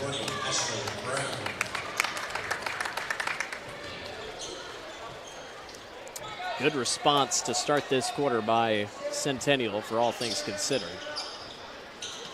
Pretty much kept everything in front of them. Pratt turned around, won't go. Crawford came flying in from a long way away and gets it knocked out of bounds, but it will be Northwest ball. Her style of play has amped up so much as she's become more comfortable with everything. You see her, like you said, flying in there again. Just things have changed a ton over break. If she's on your team, you love her. If you're playing against her, you're like, oh. Well, a combination of her and Jaden Pratt together, that's some fiery basketball players out there. A lot of athleticism, too. And they're both sophomores. Cannot imagine them for the next couple years. Centennial is going to be tough to beat. That one down low, turned back outside. Three-pointer not going to be taken by Barnes. Instead, Moss will fire a mid-range jumper, and it won't go. It's probably a shot that needs to be taken, though. Again, just that extra pass hasn't always worked out tonight for Northwest. Northwest trails, but just struggling to find offense. Has not scored here in the first 3.5 minutes of this quarter after outscoring Centennial significantly in the third. Moss with the screen, 10 seconds on the shot clock. Madison, baseline, and travel.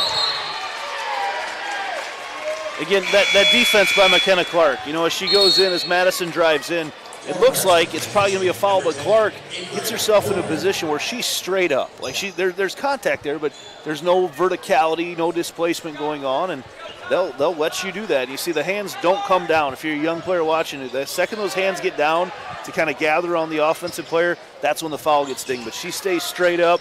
Excellent defense. Well, we joked first team to 50 would win the ball game. That's about we may not track. Get there. Let's see if free throws get us to that point. Statistically, this game is pretty much going exactly how we thought it would. Two very defensive teams going off. Madison with the foul, and it'll be a throw-in underneath.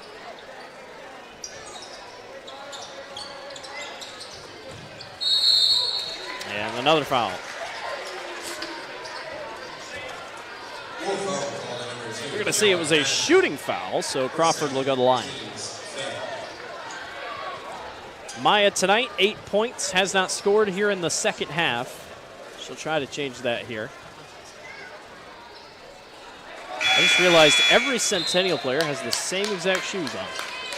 Oh, I didn't notice that ever. Interesting. It looks cool, I think. It's a unique style of shoe, too. Yeah. Crawford sinks her second. She's got 9. Northwest still scoreless. 4 minutes without scoring a basket here. And honestly, going into the third, they kind of went quiet at the end of the third as well, as that miscommunication there sends that ball wide and another turnover. Back to just not getting a whole lot of shots off again.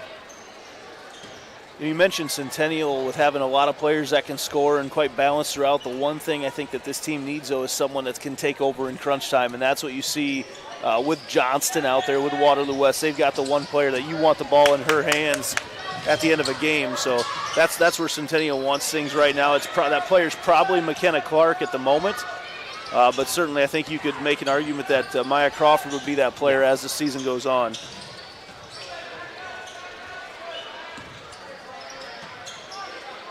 Certainly no rush right now for the Jaguars. Not at all.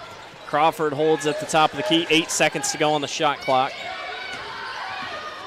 Crawford inside to White. That one knocked around, taken away by Moss.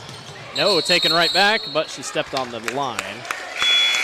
Over and back will be Northwest basketball. So interesting with the ball being tipped around. I don't know. They must have said Centennial had possession at some point there because it was definitely possession with Moss. Yeah. Certainly the game has moved quickly tonight. Yeah, it has. Boys game probably going to start around 7:45, 8-ish, if we had to guess, 7:50, 8-ish. I'd say probably closer to 8. Yeah, number 1 Northwest, number 4 Centennial. Going to be an absolutely great game to open our 2023 slate of basketball. Moss down low. Lost it there for a second. I just heard it from a Northwest fan. Somebody's got to shoot. She's right. They've been very hesitant about shooting tonight. That one was just tossed up at the last second, and the second shot clock violation. And in this era with the shot clock, if you force a shot clock violation, the momentum has to shift. Well, it's 35 seconds. It's still a long time, right? Yeah, that is. Defend and to not get a shot to the hoop at all in that time. They'll take a full timeout. We'll take one with them. Centennial leads 42-26. You're watching the Central Iowa Sports Network. All love a good win, however small or ordinary. Losing track of time, finding yourself with a few extra dollars in your pocket, soaking up the perfect Iowa day. These are the everyday delights and small victories that make us smile. These are the moments that connect us all as Iowans. And these are the moments that, more often than not, start with Iowa's farm families and the corn they're growing. Because when corn grows Iowa, Iowans win. Welcome back to the Central Iowa Sports Network. Ankeny Centennial on top of Waukee Northwest 42-26. Blake Walker, Andy Pollock with you here this evening from the jungle. A very impressive game tonight put together by Centennial. Really good second quarter on it, or third quarter by Northwest, but the Jags have responded well, and Waukee Northwest has still not scored a basket in the fourth quarter. You know, and it's not the first time this year that I've seen Centennial force a team to go 6, 7, 8 minutes without a basket defensively, and I know fans not of Centennial probably get tired of hearing that, but it's so impressive what they can do to a team defensively.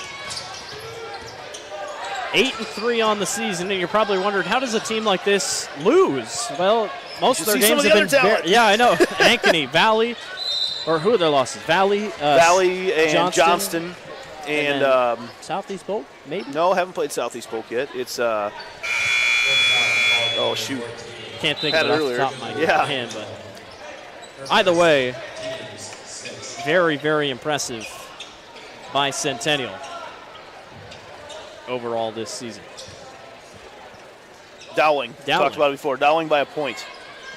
Dowling is a very inconsistent team. They can be tricky. Lost to Valley by 4, Dowling by 1, and Johnston by 6 in a game that was within in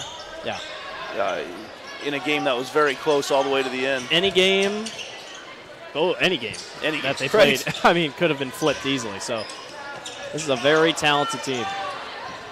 2 minutes to go, 12 seconds on the shot clock. Clark on a screen from Pratt. She'll walk into the paint. By that, I mean, yeah, she did walk. I unironically said that, but yes, she did take an extra step. Nothing called.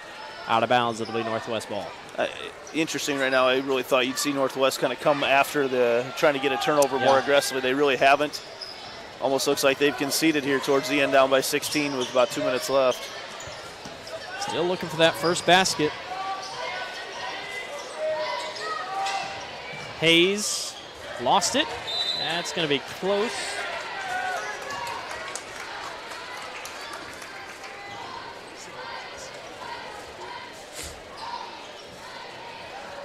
One and a half to go. Hayes on the block, guarded by Pratt. She'll toss one up, and it goes. Her first point since the first quarter. She's got 4.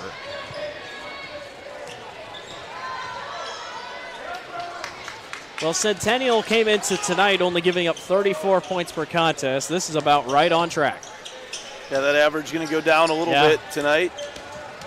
We mentioned Waukee Northwest, a very, very good defensive team as well, and they certainly have not made things easy on Centennial. Centennial scored about half their points for the game in the first quarter. Oh, nice pass. Yeah, beautiful pass down low. Porter with the basket. And Northwest giving up 44 points a game. Realistically, you held to your average. That's the thing. It can't go undaunted. Northwest is a very talented defensive team. Just played a team that was a little bit better defensively. Billick with the point, 44-30.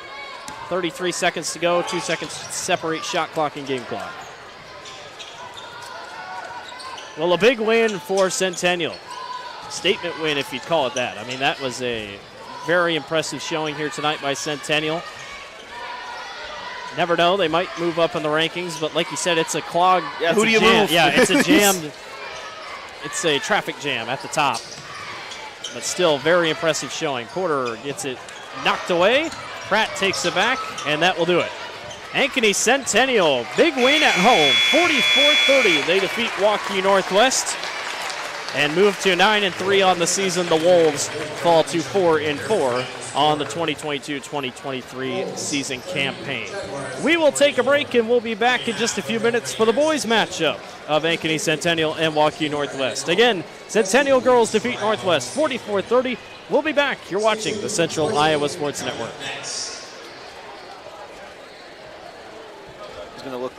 When you need to conquer the drifts on your property, get the job done your way. The Western Defender Compact Snowplow. All the professional grade features in just the right size for your mid-sized pickup or SUV. Easy to attach and easy to use. Get the performance to plow like this and finish like this. Western, more jobs done faster. Visit Truck Equipment Inc. today at truckequipmentinc.com. I'm off to college.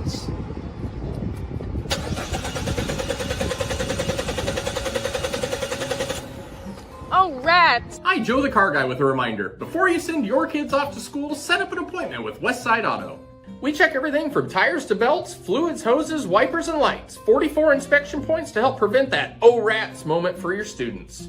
Call us today to set up your appointment. We'll have your kids off to school saying, For the best, head west. Westside Auto. We all love a good win, however small or ordinary. Losing track of time, finding yourself with a few extra dollars in your pocket, soaking up the perfect Iowa day.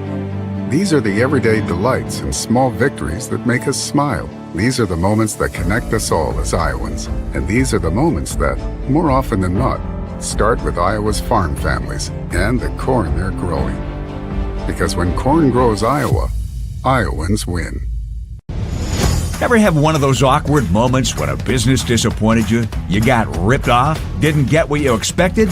The Better Business Bureau can help you avoid these uncomfortable situations. BBB accredited businesses are honest, ethical, and reviewed annually by the BBB. Don't experience another awkward moment with a bad business. Trust the ones that operate with integrity. Look for the BBB seal. It's the sign of a better business. And find a better business anytime at bbb.org.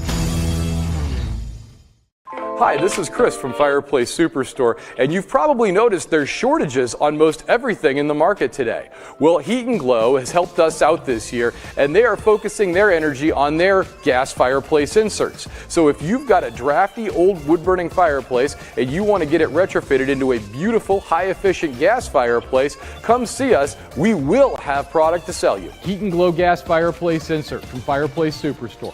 109th and Douglas in Urbandale, just west of home. Welcome back to the Central Iowa Sports Network. Once again, just wrapping up the girls' contest. Ankeny Centennial, an impressive 44-30 win over Waukee Northwest. The Jags moved to 9-3. Andy, quick thoughts on a very good defensive performance. Oh, excellent defensive job by Centennial tonight. In fact, went 6 minutes and 36 seconds. Went back and looked at the play-by-play without allowing a point from Waukee Northwest there from the end of the third into the fourth quarter. And that just makes things so difficult. And especially when you got the lead and you were so hot shooting like Centennial was tonight to get things started. 18 points in the first quarter. Really, nothing ever got closer than 10 points after that. An impressive performance by the Jags. We'll take a break and we'll be back for the boys matchup. Ankeny Centennial defeats Waukee Northwest on the girls' side 44-33. You're watching the Central Iowa Sports Network.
Hello, everyone. Happy New Year, and welcome back to the Central Iowa Sports Network.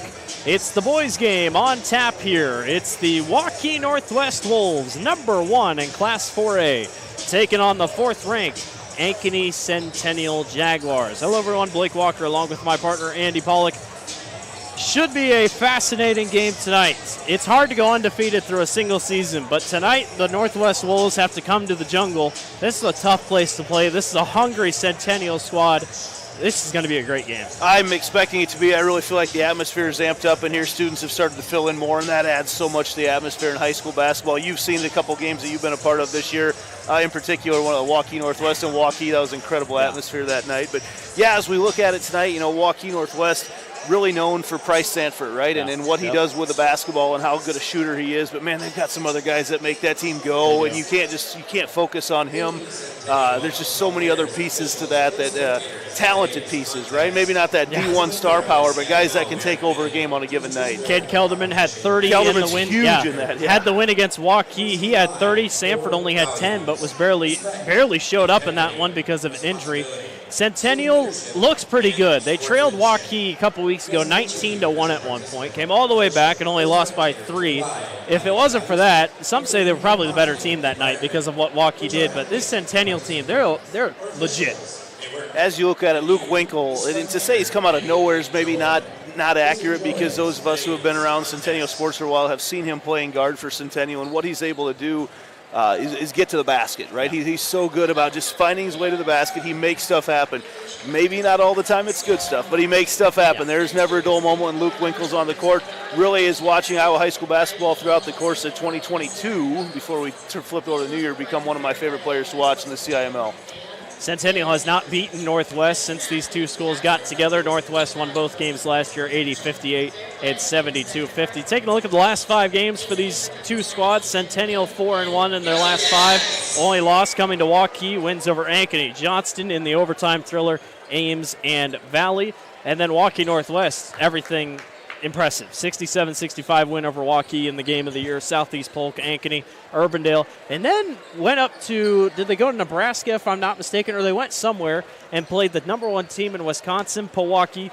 70-67 win. I don't care who you are. If you go to the other state and say, we'll beat your number 1 team, I mean, Northwest just all around looks like they got pieces this year. I love that there's been starting to be some of that cross rivalry things. I know Centennial's got Burke here next Friday, not this Friday, but next Friday as well. So love the opportunity to do that. These kids do get an opportunity to play in the club scene over the course of summer, so it's good that they get a chance with their school teams as well. We're going to take a break, and we'll be back for starting lineups and opening tip. Waukee Northwest, Ankeny Centennial, top 5 matchup in Class 4A. Coming up, you're watching the Central Iowa Sports Network. For 75 years, Holt service trucks have hit the streets of Central Iowa to help customers in need. It might be for plumbing, heating, cooling, a water heater, or the usual repairs and maintenance. We've done that with quality work from quality employees who bring passion and personality to the job. That's the Holt difference. It gives me great pride to see how our company has grown from the seeds of success my grandfather planted in 1947. That's why more and more Central Iowans are saying, let Holt handle that. Do you know what the best part about being a dog is? You can hear disaster before it even happens. You know what they say about disaster? Sometimes it can inspire a symphony.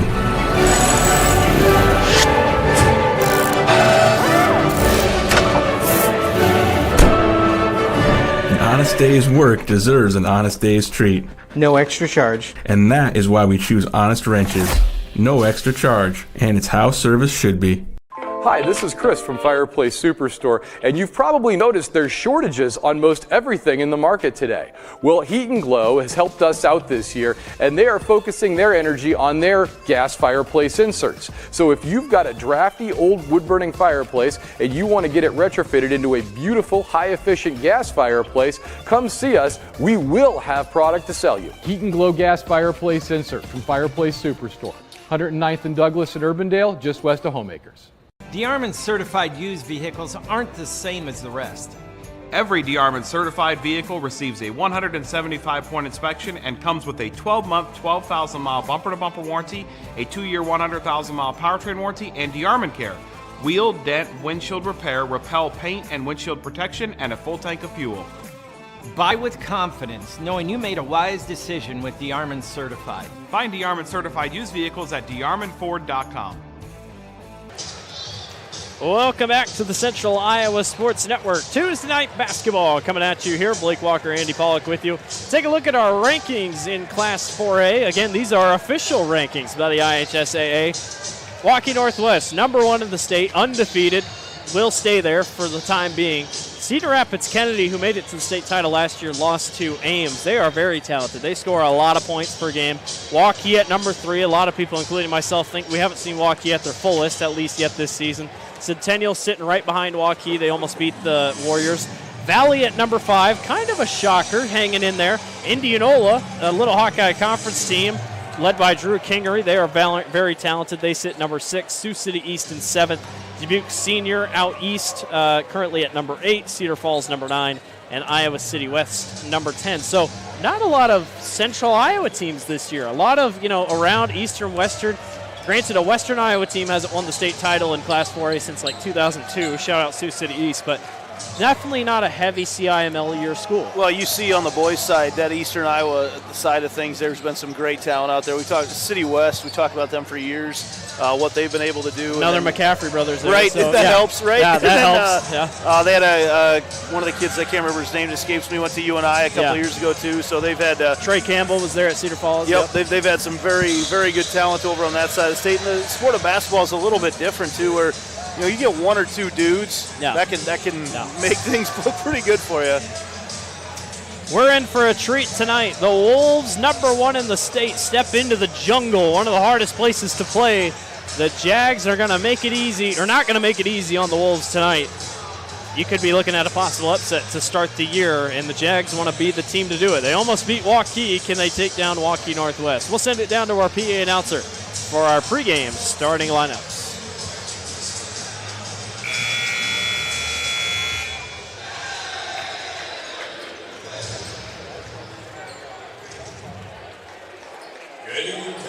Welcome to Ankeny Centennial High School. You have entered the jungle, home of Jaguar basketball. Our visitors for tonight's game are the Northwest Wolves of Waukee. And your Centennial Jaguars.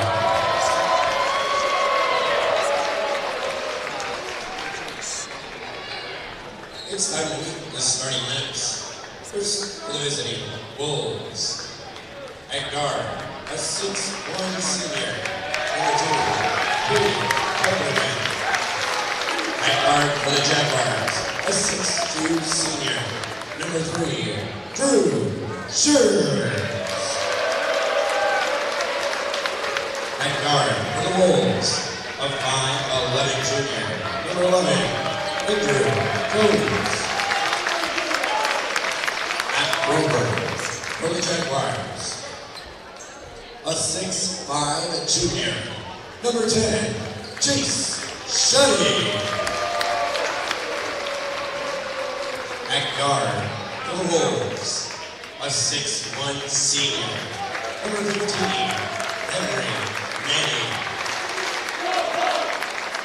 At forward for the Jaguars, a 6'5" senior, number 12, Evan Ryan.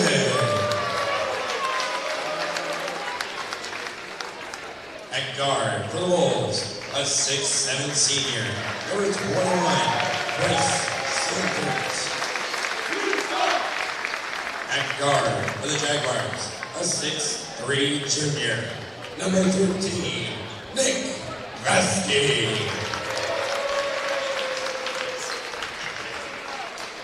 And at guard for the Wolves, a 6'4" junior, number 25, Rick Tibbetts. At guard for the Jaguars, a 6' junior, number 14, Luke Whitmore.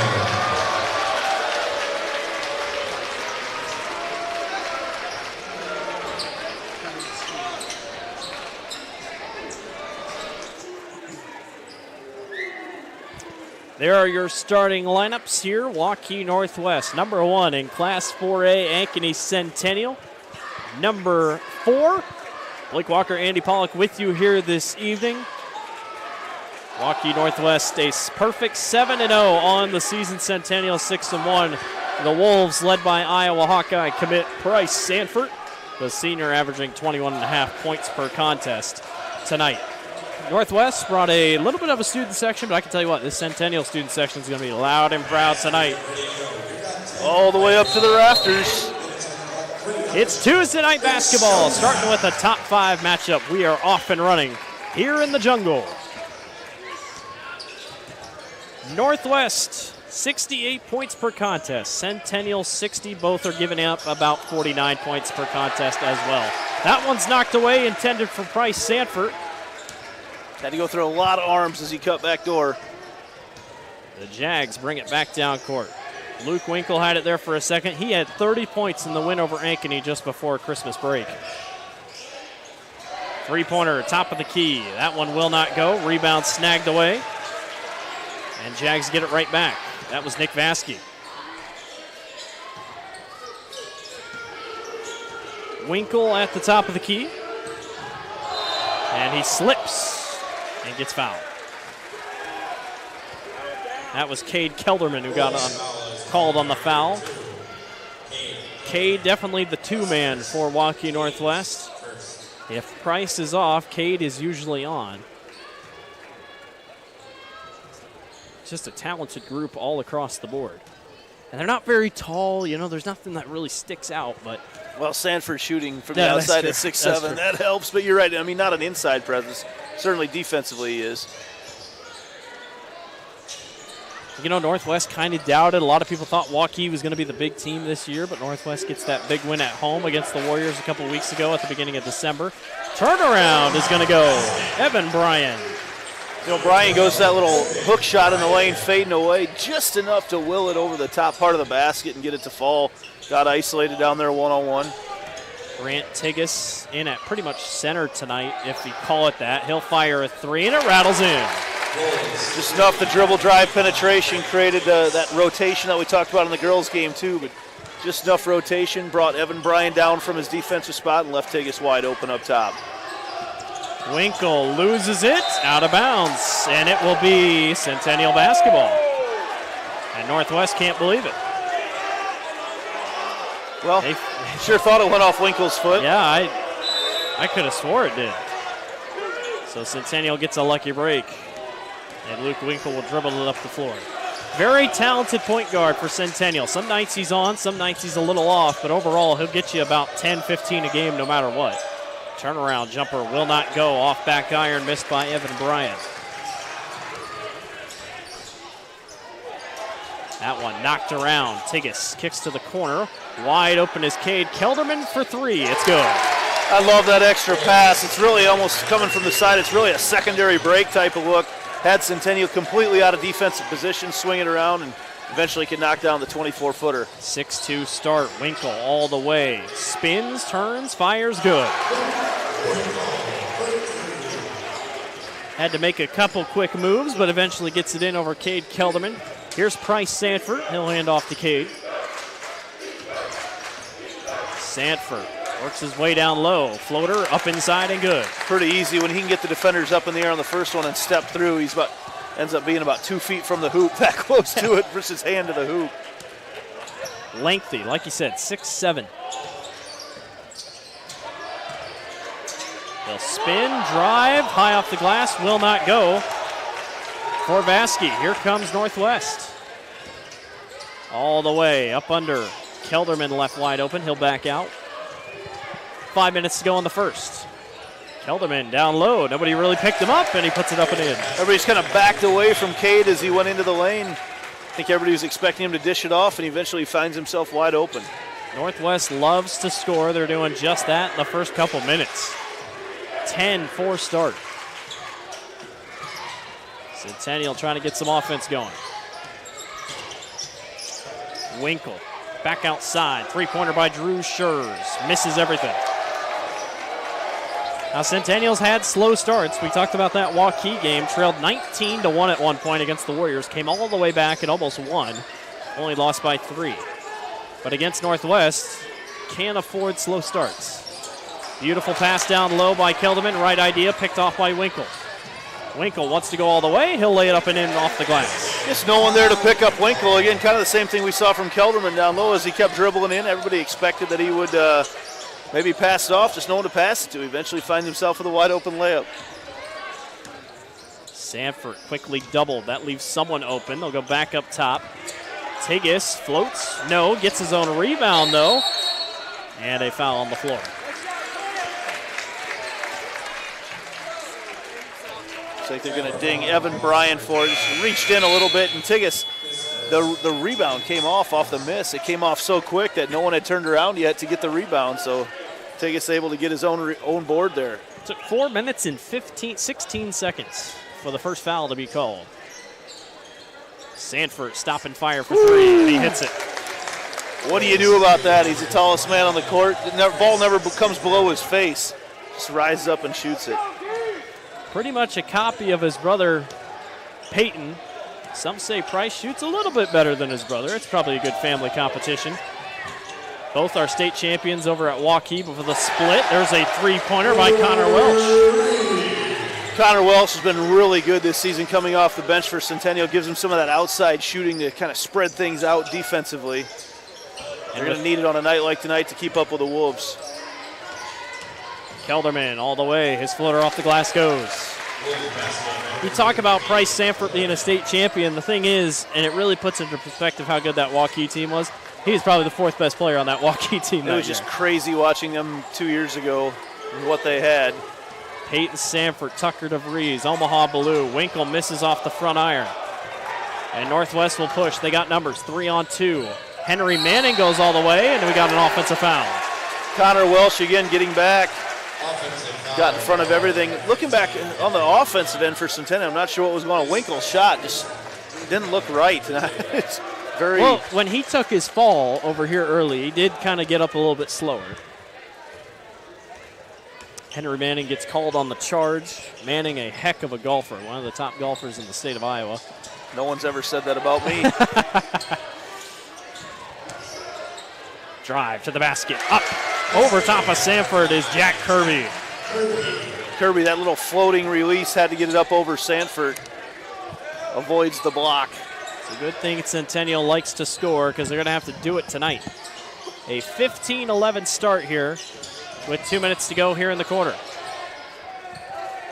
Love the tempo of this game, just the defense, and there's somebody always around the basketball.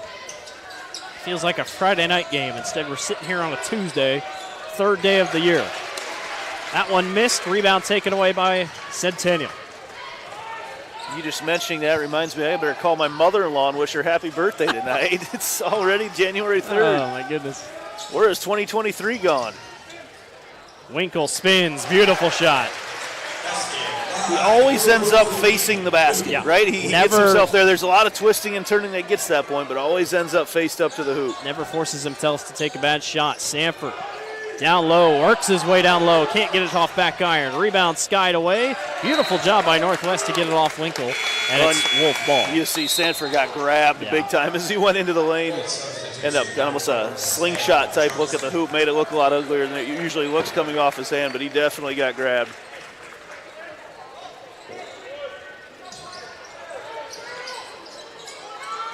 Sanford free for 3. No good. Rare miss. The ball just never comes down. I don't know how you block that, how you stop it. Winkle step back 3. Rims out. There was a big push underneath. No foul called. Under a minute to go. Manning back up top to Kelderman. Kelderman stops, goes, no. Rebound tipped out. Centennial with the board. Both these teams very similar in their offensive play sets. The lead is 2 by Northwest.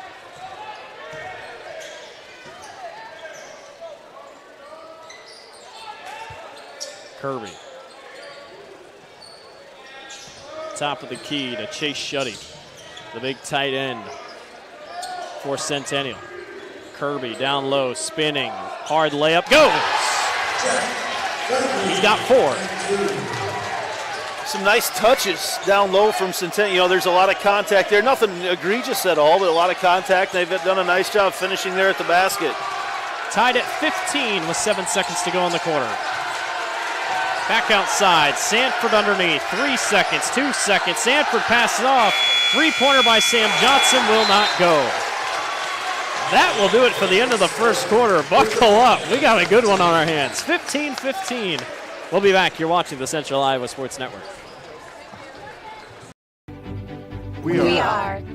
We are so much more than an energy company. We are connectors, community protectors, and clean energy leaders. We are job creators, friends and neighbors, stewards of your dollars and savings. Yes, we are so much more. We are the energy behind your everyday. And we are obsessively, relentlessly at your service.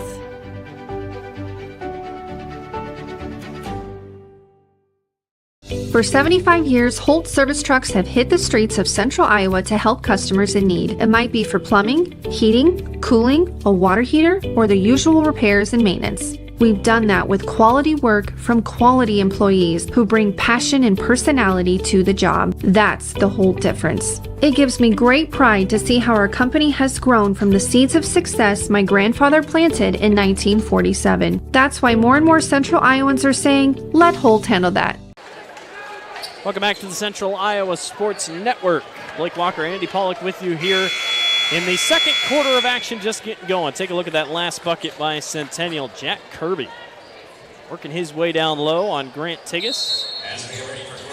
15-15 all. I'm pretty impressed by Centennial. I mean, I know these two teams very even. Centennial only one loss by 3 points. Expect this type of game, but very good so far. Well, this is kind of the prove-it night, right, for Centennial. They've shown throughout the course of the year they've played their schedule. It's been very tough, but this is the prove-it night. Can show are they for real right now, and through 8 minutes they've showed they are. Only 2 fouls committed by Northwest, 1 by Centennial. Pretty clean game so far. That one on the way up and out of bounds, and it will be off of a Jaguar, so it'll be Northwest ball. Yeah, I noticed for Centennial, Easton Pratt he's usually one of the first couple guys off the bench. Older brother of Jaden Pratt that we saw in the girls' game, but Easton's been on the bench in a boot tonight, so that hurts some of their depth. Still played 8 guys. Both teams really don't play a lot. Northwest especially. Kelderman to the corner to Sam Johnson, the quarterback. Picked off.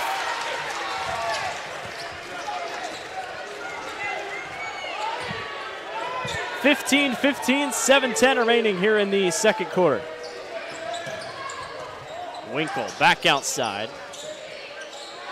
He'll go full court to Chase Shuddy. Kirby, he's got 4 underneath, up and under, and 1!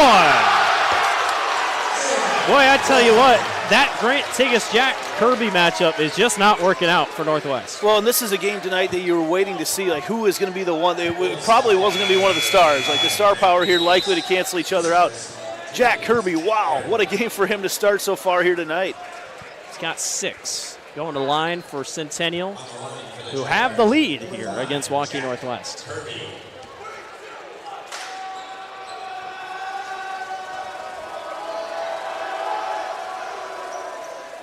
Slow free throw gets the job done. I was waiting to see how you're going to describe that. It's a big windup. Big windup. The pitch clock was winding down.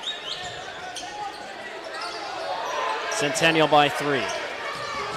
There is no one in the paint. It is a 5-out offense for at least the time being. All the way, and a block on the backside. Joey Oakey. Joey Oakey, future Division I pitcher, flies in from nowhere, really. Has not played a ton this season. Hardly at all. And you wonder if that's for Easton Pratt, if he's got the body coming in. Sanford underneath, gets blocked from behind, and a foul down low. Is this one going to be on Joey? That'll be on Oakey, yep. That'll be, it was on the rebound, though. The initial block was good, and then on the rebound.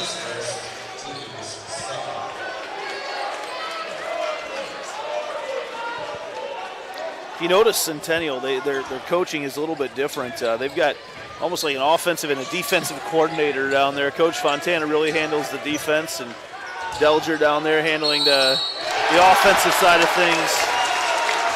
Chase Lamb and one for Northwest. That was an easy call as Evan Bryan went right over top. Chase Lamb well put together as he gets down low. He just a lot of muscle to get that up through. There's about 3 different guys that could have called that foul on. Could have been on anyone. Lamb will go to the line to try to tie it up. And he can't. This is off the front iron. The lead is 1.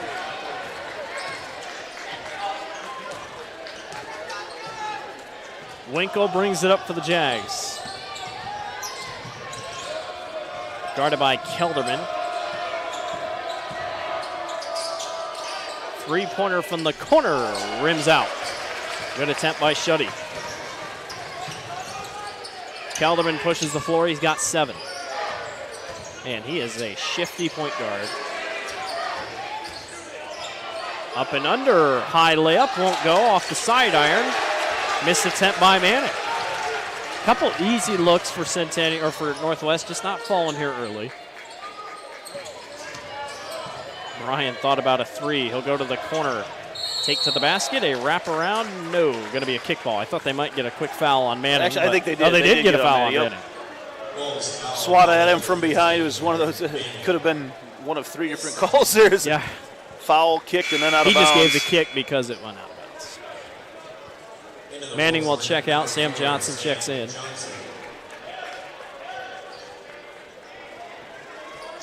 Winkle underneath. Northwest leads by 1, 5.5 to go here in the first half. Competitive game so far between these top 5 teams. Wide open in the corner. Nick Vasky misses everything. Too wide open. I've seen Vasky hit those shots. Sometimes you're just so wide open you overthink things. Kelderman forces his way inside, misses everything, and ripped underneath is Winkle and company, and it'll go to Northwest. Kelderman a little bit further away from the basket than what he thought he was.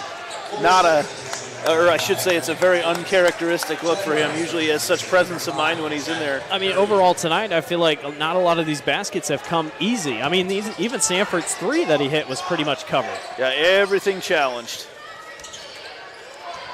Here's Price. Good swings by Northwest. Kelderman knocks down the 3.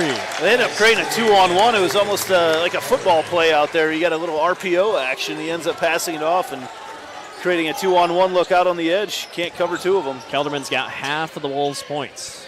Winkle lost it on the way up. Northwest will push. Sam Johnson back the other way. He'll stop and give it back to Sanford. Price stops and fires a 3. Rims out. Off the front iron. Centennial catches a break.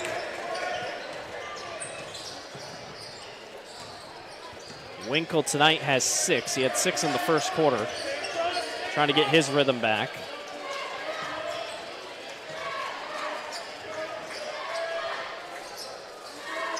As he holds at the top of the key. And not a lot of motion right now out of the offense. Looks like they're going to take some time off here. Winkle stops and fires a 3. That won't go. Rebounds tipped around. Tried to get the putback up and in. Kirby loses it. It's going to be Centennial ball.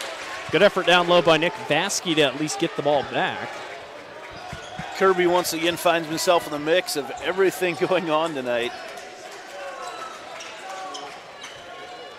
Yeah, he's everywhere. Again, a little bit of a stagnant possession here by Centennial. Trailing by 2. Kirby. Back outside. Kirby thought about a 3, didn't take it. And Kirby goes right back. Well, he had one guy moving a little bit. Stop and pop 3. No, rattles out. Drew Schurz. Yeah, just not a whole lot of motion there in the offense. And I didn't feel like Waukee Northwest was extending their defense at all, but Sanford with the and 1. Tough take to the basket. Got a little bit of a continuation there, but man, he's covers so much ground with those long strides. Foul's right there. Yeah, that's the right call. Yeah. Price will go to the line. He's got 7. And make it 8. Kelderman with 10, Sanford with 8. Timeout on the floor. It'll be 30 seconds. We'll stay here. 23-18. Centennial just kind of gripping to a close margin here. They got to pick a couple things up if you're going to want to stay in this ballgame. Well, and what's happened for them has been on the offensive end of the floor. They haven't been able to keep up. You know Waukee Northwest is going to get their points. There's too many weapons down there that those points are going to come. But what you see down on the offensive end right now, it's just a lot of passing around the perimeter, and I don't know how many possessions in a row we've seen a three-pointer, and they're not falling right now. So trying to get back to the basket, that's where they had success early on. 23-18, we were tied at 15 apiece at the end of the first quarter. Been a competitive contest so far between these two squads. I'm not sure the defense that Northwest is running right now, it seems like man and principles, but really sagging off and allowing those three-point shots to be taken. They'll come out on the ball, but everything else is really sagging off. Centennial this season, 36% from three-point range. Northwest, 41%. It's got to be one of the better in the state. Yeah, you're not going to find many better. The enhanced field goal percentage on something like that's got to be over half. Winkle, baseline, gets a bump. Is that going to count? No, it's on the floor. And Centennial fans are mad because of what Sanford did on the other side, and that's exactly what they're doing. They're pointing to the other side of the floor. I think everybody was just surprised that it went in, and then I'm not even sure where the foul. I mean, I know there's a foul, but could have been it multiple times throughout that. Somebody's on the floor, leaves a wide open Connor Welsh for three. He misses off the front iron. Again, three-point shots. It's not falling right now for Centennial, and now. And we got a foul on 25. Nope. 33. 33. There's not a 33 out on there. The floor. I think it's a shot clock they're talking about. Oh, shot clock. Give the shot clock to 33. I was like, what is he talking about? Okay. So we got 2:59 to go in the half. 33 seconds. I was so confused.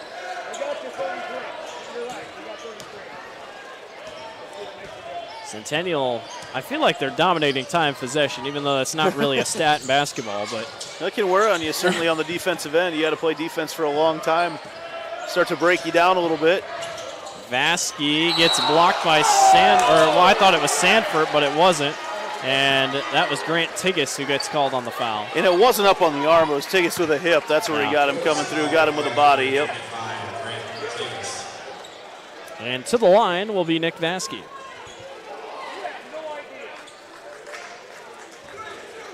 That's 3 on Tigas right now. And he hasn't, he's played a bit this year, but starting lineup-wise, not a ton.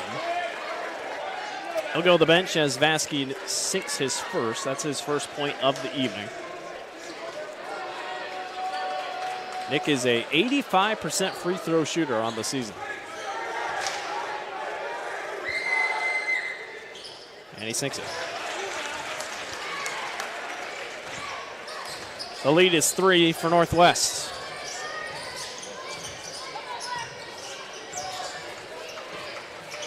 Sanford, guarded closely by Chase Shuddy. Price goes baseline, kicks right back outside. Three-pointer by Andrew Coase goes in. As Price drove baseline, he attracted 4 different Jaguars, had everybody kind of collapsing down, and that left Coase wide open up top. Winkle, beautiful pass down low, but he stepped out of bounds. Connor Welsh, really good awareness by Winkle, couldn't quite keep him in bounds. Yep, it's the right look, just needed an extra 3 inches there at the end of the floor. Just noticed former Waukee head coach Justin Ohl down there watching tonight from the corner. He was the coach that guided them to their state title a couple of years ago. Former Drake basketball player, Mason City high school star. Sanford spins off glass and good. That's pretty. When he floats away to his right side. Northwest starting to open things up here in the second quarter. The lead is 8. Yeah, Centennial's shooting has gone stagnant. Just as you say, a nice shot by Shuddy, though. Not sure that's the shot you want to try to break that streak. The 18.5-footer from your post player. He'll take it. 1.5 to go. Kelderman. Sanford, he had a little bit of space. I'm surprised he didn't take it. He'll go up and under. Got a quick pass. I'm surprised he didn't shoot it. Kelderman drives into Joey Waukee, and that is a clear offensive foul. Waukee did a nice job as he slid down. I mean, his foot was right there on the baseline. There was nowhere else for Kelderman to go except drop his shoulder just a little bit. Waukee hit the ground hard, too.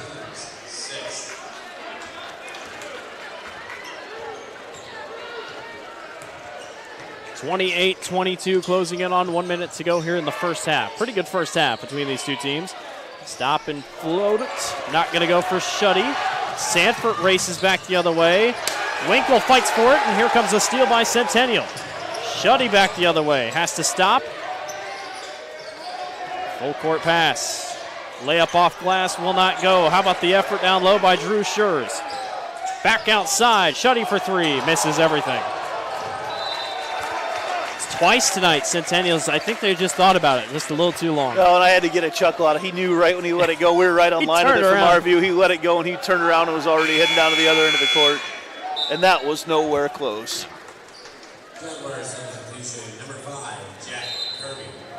Jack Kirby checks back in for this last 44 seconds. As Sanford picks it up and goes. Sanford, step back for three, won't go. Vasky on the rebound. About identical shot clock and game clock. And they'll hold for the last shot. All things considered, I think this is one of the better first halves that Centennial would have liked to have. Granted, you'd like to be a little bit closer, but... No, considering, though, the way that the game looked to be spreading out a little bit, I think they're going to be perfectly content going in down 6 or maybe even 4. Want a good shot here. Winkle. Been a little quiet here this quarter. He gets caught up, and that's out of bounds, and it will be Centennial ball. Northwest can't believe it. It's a tough call right in front of the opposing bench. Waukee Northwest not happy about it. Well, Centennial will get the ball with 4 seconds to go. Winkle will throw in. What play do you got drawn up for the last seconds? Vasky gets it knocked out of bounds by Kelderman. Or excuse me, that was Henry Manning. They kind of look alike out there, though. Yeah, they do. The mustache on Manning gives it away, but yeah, this with their hair. That's a couple very similar looking dudes. Joey Waukee checks out. Connor Welsh checks in. Now what do you got drawn up? Look for a cut under the basket here, coming right at you. Luke Winkle, 6 points in the first quarter, nothing here. He gets it, top of the key, 2 seconds, stops and fires for 3, rims out. That will do it for the end of the first half. Really good first half between two very talented teams, 28-22. We'll be back. You're watching the Central Iowa Sports Network. Western lets your UTV power through the storm. The Impact V Plow and Impact Straight Blade, with the features the pros demand, custom tailored for your UTV. And to keep your work top-notch, rely on the Tornado UTV Hopper Spreader. Now that's a job well done. Western, more jobs done faster. Visit Truck Equipment Inc. today at truckequipmentinc.com. We all love a good win, however small or ordinary. Losing track of time, finding yourself with a few extra dollars in your pocket, soaking up the perfect Iowa day. These are the everyday delights and small victories that make us smile. These are the moments that connect us all as Iowans. And these are the moments that, more often than not, start with Iowa's farm families and the corn they're growing. Because when corn grows Iowa, Iowans win. Ever have one of those awkward moments when a business disappointed you? You got ripped off? Didn't get what you expected? The Better Business Bureau can help you avoid these uncomfortable situations. BBB accredited businesses are honest, ethical, and reviewed annually by the BBB. Don't experience another awkward moment with a bad business. Trust the ones that operate with integrity. Look for the BBB seal. It's the sign of a better business. And find a better business anytime at bbb.org.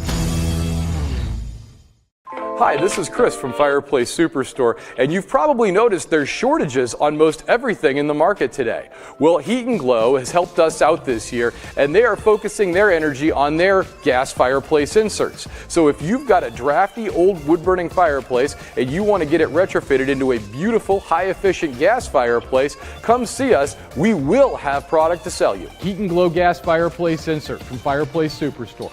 109th and Douglas at Urbandale, just west of Homeacres. DeArmond certified used vehicles aren't the same as the rest. Every DeArmond certified vehicle receives a 175-point inspection and comes with a 12-month, 12,000-mile bumper-to-bumper warranty, a 2-year, 100,000-mile powertrain warranty, and DeArmond Care. Wheel, dent, windshield repair, repel paint and windshield protection, and a full tank of fuel. Buy with confidence, knowing you made a wise decision with DeArmond certified. Find DeArmond certified used vehicles at DeArmondAuto.com. Welcome back to the halftime break here on the Central Iowa Sports Network. It's number 1, Waukee Northwest leading number 4, Centennial. In the boys' side of things, 28-22. Andy Pollock now joined by Centennial head coach Scott DeYoung. And coach, I've run out of words throughout the course of the season to describe your defense. Over the course of the last several years of describing how you guys play defense, how you cut off the passing lanes, how you use the baseline as another defender. What's some of the terminology as you held Waukee Northwest in what had become a close game in the third quarter tonight, basically held them for the final fourth quarter without a bucket?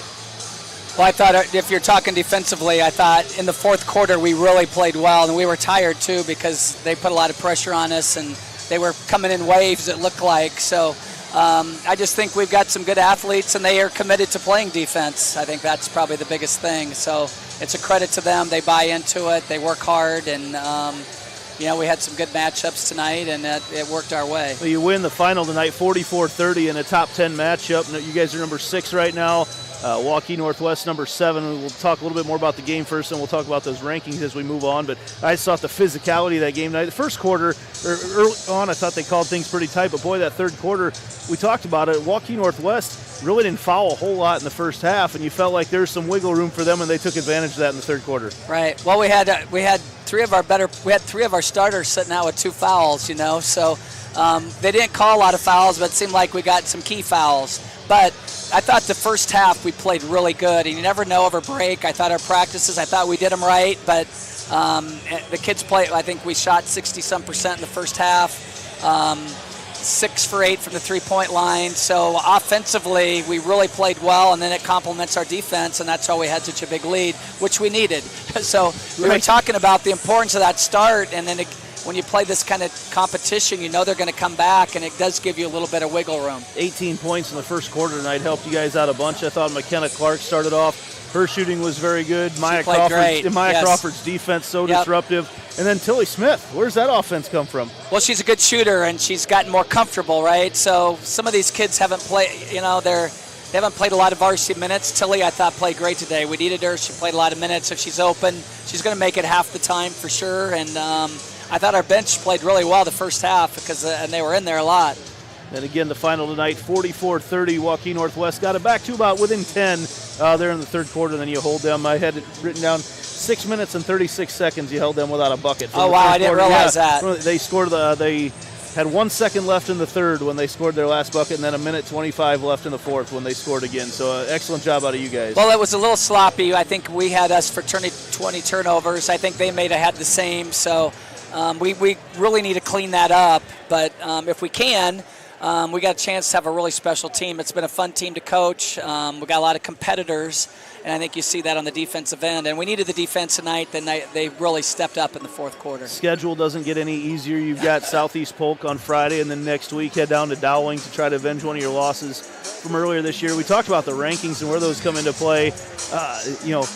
Those of us who have seen you play feel like 6 may not be high enough, but then you look at look at the teams in front of you. Like, who do you replace? I mean, there's so many teams that could be. I mean, I don't know if we're 6, to be honest. I mean, Waukee Northwest is a really good team. I mean, we beat a really good team tonight, and we had them down pretty big. There's just so many, and if you have a little bit of an off night, you're in trouble. So we needed this. We needed to build our resume, and we have the last 2 games with some top 10 wins, and we get another chance Friday against a really good Southeast Polk team. Well, good luck with that one, Coach. Again, the final night, number 6 Centennial. The girls over in Waukee Northwest, number 7, 44-30, and Centennial improves now to 9-3 on the season. It's crazy. We're already 12 games in. Yeah, I know. So we only have 4 home games left, I think. So I'll be here for all of them. All right, so thanks, sounds Coach. good. We appreciate your support. All right, we'll be back here with more of the halftime show here on Central Iowa Sports Network. For 75 years, Holt service trucks have hit the streets of central Iowa to help customers in need. It might be for plumbing, heating, cooling, a water heater, or the usual repairs and maintenance. We've done that with quality work from quality employees who bring passion and personality to the job. That's the Holt difference. It gives me great pride to see how our company has grown from the seeds of success my grandfather planted in 1947. That's why more and more Central Iowans are saying, let Holt handle that. DeArmond certified used vehicles aren't the same as the rest. Every DeArmond certified vehicle receives a 175-point inspection and comes with a 12-month, 12,000-mile bumper-to-bumper warranty, a 2-year, 100,000-mile powertrain warranty, and DeArmond Care. Wheel, dent, windshield repair, repel paint and windshield protection, and a full tank of fuel. Buy with confidence, knowing you made a wise decision with DeArmond Certified. Find DeArmond certified used vehicles at DeArmondFord.com. Western lets your UTV power through the storm. The Impact V Plow and Impact Straight Blade, with the features the pros demand, custom tailored for your UTV. And to keep your work top-notch, rely on the Tornado UTV Hopper Spreader. Now that's a job well done. Western, more jobs done faster. Visit Truck Equipment Inc. today at truckequipmentinc.com. We all love a good win, however small or ordinary. Losing track of time, finding yourself with a few extra dollars in your pocket, soaking up the perfect Iowa day.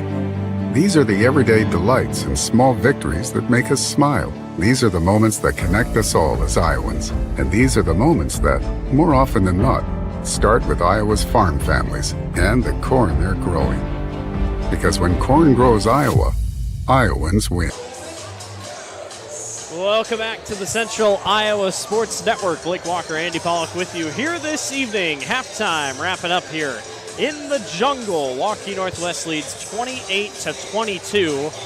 Tied first quarter. Good first quarter by Centennial, but Northwest started to get in that Northwest playing groove, able to pull away here. Well, and I think Centennial's done a good job of not letting Waukee Northwest go on some huge runs offensively, because they're going to.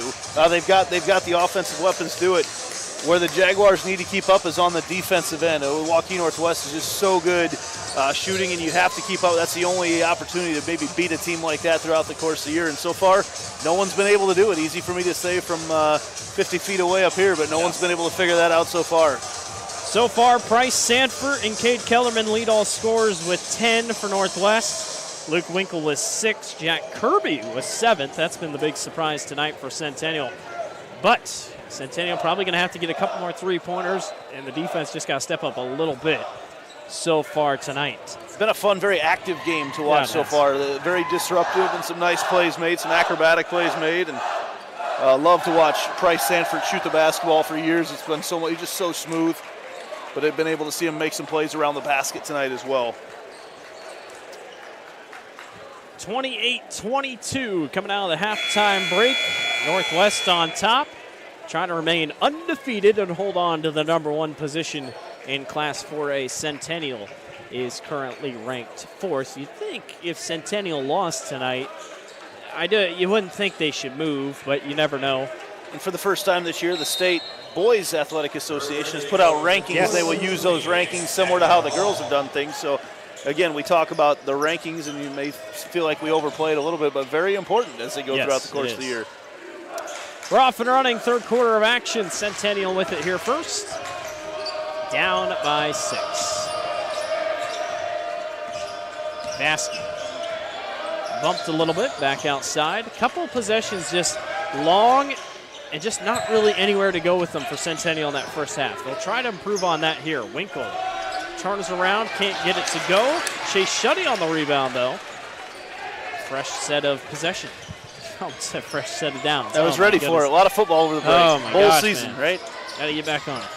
Vasky got it stripped away. Andrew Coes back the other way. Sanford had a spot, sees the lane wide open, and Sanford just takes it all the way and gets it done himself. Well, and so much good spacing there by Northwest. Sanford turns it into a one-on-one game, and there's actually they had another player that snuck down there as well. It's really 2-on-1, yeah. Winkle had 6 in the first quarter, has gone quiet ever since. Leading scorer trying to get back into it. Vasky spinning down low, back outside to Evan Bryan, who thought about shooting, didn't do it. Instead, he'll go down low and get the turnaround to go. A couple isolation one-on-one type plays for each team here to start the second half, and no help defense. Everybody's allowing them just to go one-on-one and staying and guarding the three-point line. Just under 6.5 to go here in the third quarter. Northwest here in the third. Kelderman, he has 10. Back outside. What a quick move by Tigges. Beautiful ball movement. Henry Manning for 3. Thought Tigges passed up an open layup, but Manning proves me wrong by draining the 3 from the corner. And really from last year, not a ton different from this Northwest team to last year's, but they just grew up. I mean, I think that was the big thing. They grew up, and they can just shoot the ball, move the ball so much better. Three-pointer from the wing, and another miss. Another air ball. Evan Bryan was the one to miss there. Centennial's had a couple of those tonight. Just can't seem to drop. Manning to the lane, gets fouled hard. Manning may need a chiropractic adjustment after that one. His head got bent backwards. Clothesline there. Foul's going to be on Drew Schurz. The official gave the call for targeting as he came over. He did that earlier in the girls' game. No 15-yard penalty, no ejection. Henry Manning will go to the line to shoot 2. And rims out on his first one. Henry Manning definitely has the best mustache I've seen this year in high school basketball. Northwest has only gone 7 deep tonight. Centennial has gone 8 deep. Manning's able to sink his second. He's got 4, 3, or all 4 this quarter.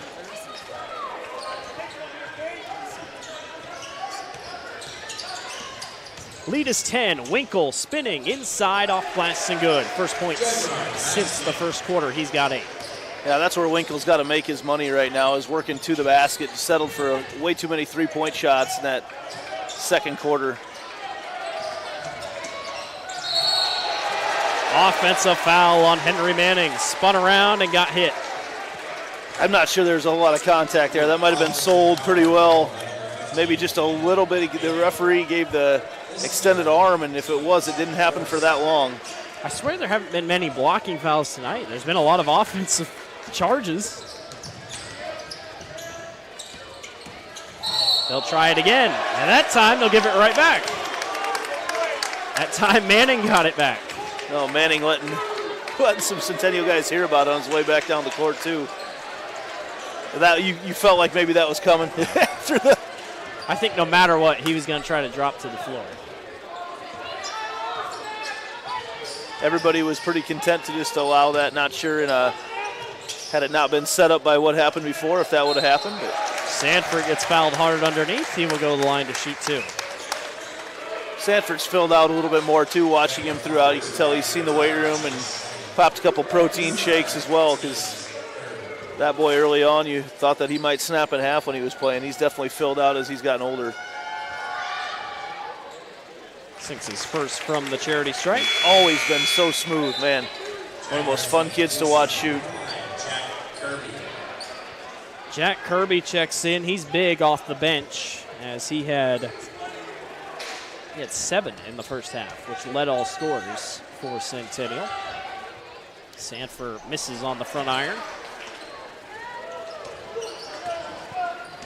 Lead is 9. Got to feel like Centennial wants to keep it within single digits if they can help it. That one knocked away, almost saved. Ooh, I'm going to say it was touched out of bounds. If not, Centennial had a free basket. Yep, for sure. That's not every ball has to be saved. That's when we work with young kids. They go after everything and try to throw it back in, and Doesn't always work out. Hoping it wasn't, but Centennial can't catch a break. They'll go back down low, this time to Chase Shuddy and Winkle at the top. Winkle stops and gets it up and in. Timeout on the floor. Full timeout by Centennial. We'll take one with them. 35-28. Northwest leads. You're watching the Central Iowa Sports Network. Ever have one of those awkward moments when a business disappointed you? You got ripped off? Didn't get what you expected? The Better Business Bureau can help you avoid these uncomfortable situations. BBB accredited businesses are honest, ethical, and reviewed annually by the BBB. Don't experience another awkward moment with a bad business. Trust the ones that operate with integrity. Look for the BBB seal. It's the sign of a better business. And find a better business anytime at bbb.org. Welcome back to the Central Iowa Sports Network. Take a look at that last replay on that last bucket. Again, Luke Winkle. Athletic, works his way inside, stops, creates separation, and puts it up in. Very talented basketball player. He has got 10 tonight. Centennial gets the lead back to 7. As we sit here and watch right now, the Waukee Northwest has made some of those runs to stretched out, but Centennial just won't quite go away right now. So we'll see as things transpire. You feel like Waukee Northwest may be due for a run here. Just kind of has that feel in the gym. Doesn't seem like much margin for error right now for the Jaguars. Well, and the student section's been great, but it's like you and I said in the beginning of the girls' game. This game just doesn't. I mean, it's a top 5 matchup. You think it'd be full. I mean, there's people here, but it's not a full crowd as Sanford goes all the way to the basket and gets it up and in. I know for me, out of sight, out of mind over the last 2.5, 3 weeks, and so the first day back after holiday break, all of a sudden it's, whoa, hey, the number 1 team's in town tonight. Jump ball, Northwest ball. That is a big break for Northwest. They're able to get that basket, trying to extend this lead a little bit. Nice job by Coase to get in there and mix it up.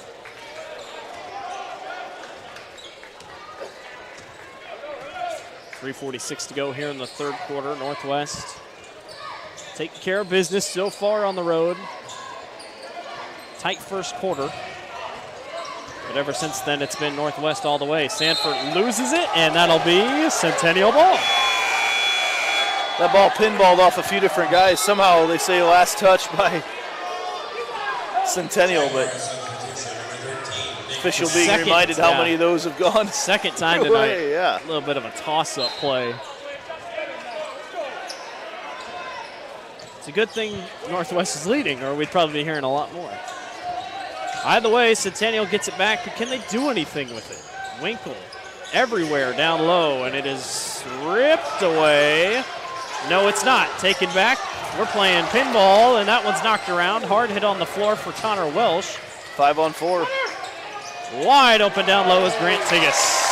Yeah, there's no way to identify that right now. Tough for Welsh. He got knocked down hard, took a while to get back up, and almost able to run a full half-court play with 5-on-4. Largest lead of the game for Northwest, but Centennial is pretty dangerous when it comes to the second halves. They've put on rallies before.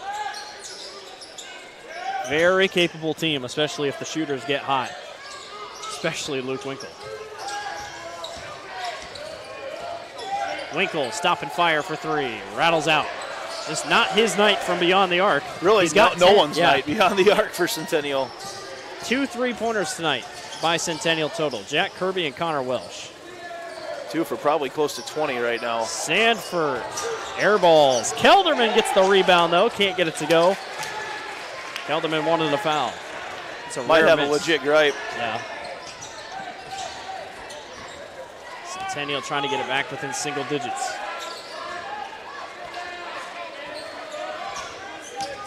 Vasky fakes off glass, too hard. Kelderman races the floor. Winkle will chase him, and Kelderman blows the layup, and then a foul on Manning. I think Kelderman was expecting quite a bit of contact as he went up. All Winkle did was just kind of tap him, or just kind of touch him on the back, let him know he was there, and he blew the layup.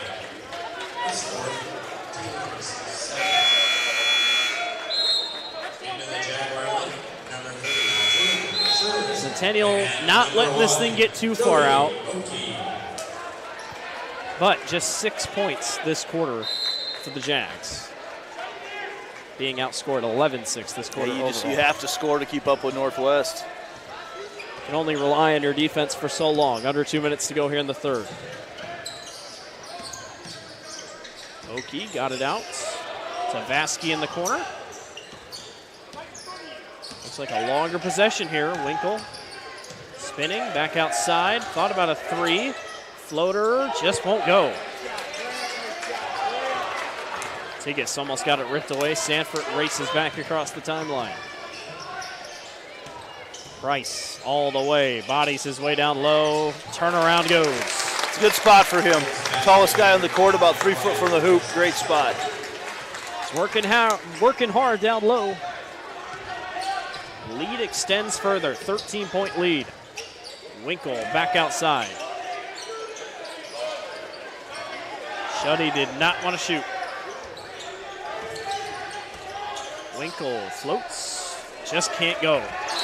Out of bounds, and it will be Centennial basketball as Kelderman and I believe Andrew Coes were going for it.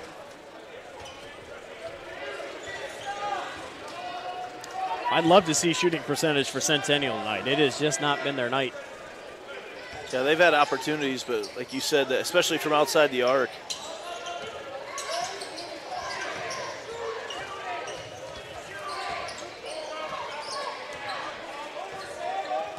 About 18 seconds separate shot clock and game clock here. Winkle thought about a three, spins inside, back outside. Joey Waukee for three, off the back iron. 26 seconds to go, shot clock is turned off and Sanford will hold. Almost has turned into a Y-League type game tonight for Centennial. Just a lot of shots chucked up from beyond the arc, and you've got some long arms down there that have intimidated them for Northwest. Yeah, that's a good point. Some shots in some nights would be threes. Not there. Joey Waukee gets called on the foul. It's just the fourth foul for Centennial this half. Northwest only has two. 6 seconds on the clock. Impressive third quarter here by Northwest. Sanford gets it in 4 seconds, 3 seconds. Sanford to the corner. Kelderman for three at the buzzer, won't go off the backboard. We're done through three. We'll see you in the fourth. Northwest leads over Centennial 41-28. You're watching the Central Iowa Sports Network. 1,300 vehicles on WaukeeChevy.com. Schottenkirk Chevy Waukee. If we don't have it, you can build it. Newly expanded service department means we're hiring. See the openings on WaukeeChevy.com. Schottenkirk Chevy Waukee. WaukeeChevy.com. Ever have one of those awkward moments when a business disappointed you? You got ripped off? Didn't get what you expected? The Better Business Bureau can help you avoid these uncomfortable situations. BBB accredited businesses are honest, ethical, and reviewed annually by the BBB. Don't experience another awkward moment with a bad business. Trust the ones that operate with integrity. Look for the BBB seal. It's the sign of a better business. And find a better business anytime at bbb.org. Free Godfather's Pizza begins with the download. Order through my new online ordering app and start earning free pizza and sides. It's easy. Download the Godfather's Pizza online ordering app today. Welcome to the fourth quarter. Blake Walker, Andy Pollock with you here on the Central Iowa Sports Network. Waukee Northwest, number one in Class 4A, trying to remain unbeaten here on the road against Ankeny Centennial, a 41-28 lead. There is a lid on the basket for the Jaguars, and it has just not come off. Yeah, and again, the pressure that Waukee Northwest applies, every shot is challenged right now and has really forced some of those shots to come out of the hands a little quicker than I think Centennial would like. Centennial is a good fourth quarter team, though. Came back, almost beat Waukee after that big deficit a couple weeks ago in December. If anyone can do it, they can. Three-pointer from the wing is good. Drew Scher's first points of the night for him. That was with a hand in his face. That was one of the more in-rhythm shots we've seen tonight from the Jaguars. Is it possible Centennial in the huddle said, you know what, just shoot the ball. Go Grinnell style. Yeah, I was going to say, my neck of the woods. Kelderman all the way, and again, just can't get the layup to go. He's scoreless this half. Vasky. Schurz, baseline. Wanted to go down low. They go right back up top to Chase Shuddy. Yeah, good defense on the cutter.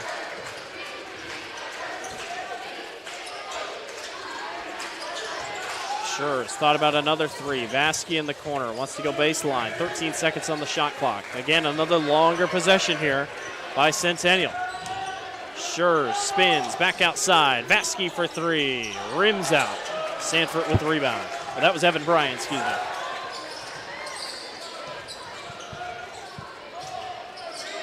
Gotta work for those shots. Right now it seems like they're taking the easy way out and just kind of passing around the perimeter and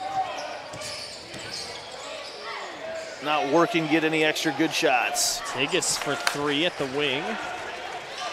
That will not fall. Already under 6.5 to go. Time moves fast here, especially on the longer possessions for Centennial. A lot of weaving here so far. Vasky to the basket, gets fouled by Coase. That's what they need to do, just continue to work. Good spacing there. You know, they brought Shuddy out of the lane, kept him out there, and that kind of kept Sanford out of the lane as well. Got to create some of that separation. Sports are sports, right? At any level, you want to get ball in the hand of a better athlete than the other guy is. It's, whether you're playing football, basketball, volleyball. Vasky will shoot two. Hit 2 free throws earlier tonight. Sinks his first. Mentioned it before. I can't quite see it on the screen there, but got our first Brock Purdy jersey sighting of the year down there in the student section for Centennial. I guarantee that was a Christmas gift. I can almost guarantee that was a Christmas gift. Possible Rookie of the Year candidate Brock Purdy. If you told me that was going to be a thing back in August, I would have said you are crazy. Yeah, would have taken those. Would have taken that bet in a heartbeat. Big jersey night. A lot of good jerseys tonight. We saw a Tom Brady Michigan jersey. A couple Vikings jerseys at the top. They're probably having a tough time. After this weekend, for sure. As my producer Randy looks at me all mad. Sanford working his way down low, and one. Just no answer for Sanford tonight. Every time he gets in the lane, the muscle, but then the finesse, right? I mean, there's an art to that about muscling your way in through the contact, but then finishing very soft at the basket. And just when Centennial had a little bit of momentum going their way, quick crowd silencer by Sanford. Yeah, they had possessions down by 7 or down by 8. Not able to dig into it anymore. Sanford's got 19 tonight for Northwest. And, I mean, the Centennial crowd really hasn't gotten into it. There hasn't really been a ton of loud moments. Student section's been very good. But overall, I wouldn't say it's been a tough environment to play on for Northwest by any means. Off to a big start for Northwest. You know, you get to that 10-4 lead tonight right away, and where Centennial has got it back within, 6, 4, it's always been in that range. Hasn't got any closer. Now Waukee Northwest, they will get a tough one in a couple weeks as they go to the Fieldhouse to take on Waukee. And again, one of the more anticipated matchups of the year based on the first edition of the rivalry. Boy, yeah, see if you can live up to the billing in that first one. And the Fieldhouse is bigger than Northwest by a long shot, so that place will be packed to the brim. And even in Northwest, that crowd was about 50-50. Felt like a Rose Bowl. Both sides had pretty much even. Three-pointer by Schurz, rims out. Kelderman on the rebound. Cade spins. Just can't get it to go. Had a great first half. Just has not scored here in the second. He's got 10. Winkle all the way. Draws contact up and in. He went face-to-face with Bryce Sanford. Centennial's got a little bit momentum. The lead is 7. And we'll see how long. They will take a full timeout. We will take one with them. Northwest leads. You're watching the Central Iowa Sports Network. When you need to conquer the drifts on your property, get the job done your way. The Western Defender Compact Snowplow. All the professional grade features in just the right size for your mid-sized pickup or SUV. Easy to attach and easy to use. Get the performance to plow like this and finish like this. Western, more jobs done faster. Visit Truck Equipment Inc. today at truckequipmentinc.com. Welcome back to the Central Iowa Sports Network. There's Brock Purdy. What's he doing here? Long trip from San Fran. If you can help from us the figure Bay. out, we were wondering who the number 20 Central Michigan looking jersey is. It says not Kalman on the back. Okay, so that might be an old school one from his dad. Who knows? Brock Purdy checking in on the action. Take a look at that last replay. Luke Winkle going up against Bryce Sanford. Centennial's hanging around. 44-37. And for Northwest, number one team, until they lose, they won't lose that ranking.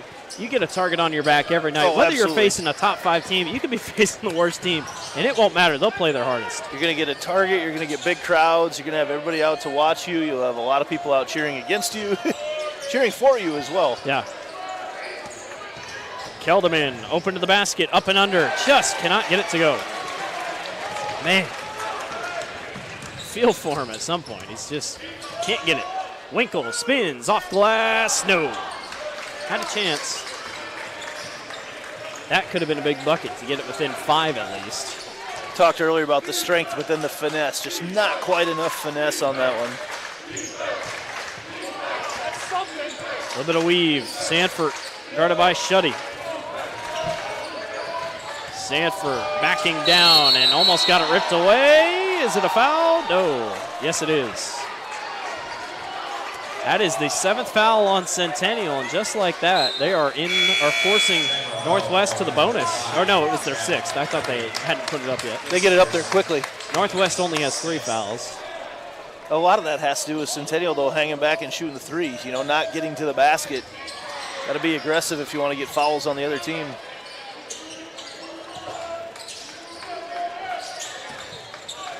Sanford for 3. Yes. Splashes it home.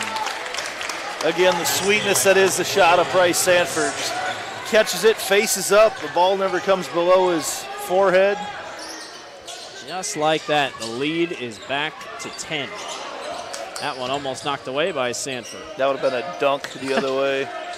Winkle, he really wants a 3, but he won't. Kelderman all the way. Back outside, 3-pointer. Can't get it to respond. Winkle gets it back. I thought he might shoot.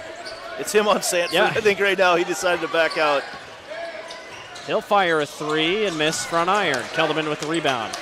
Shooting woes are back for Centennial with 3 minutes to go.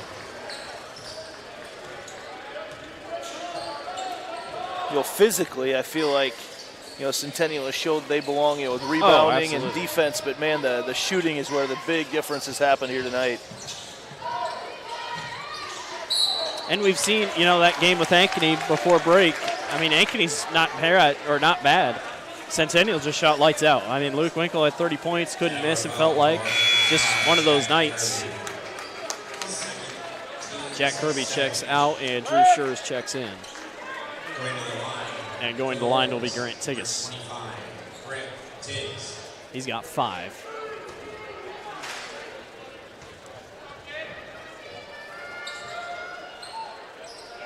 Make it 6.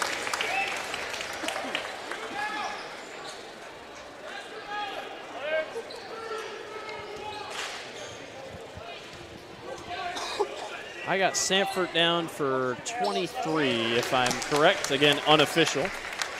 But a good night for number 21.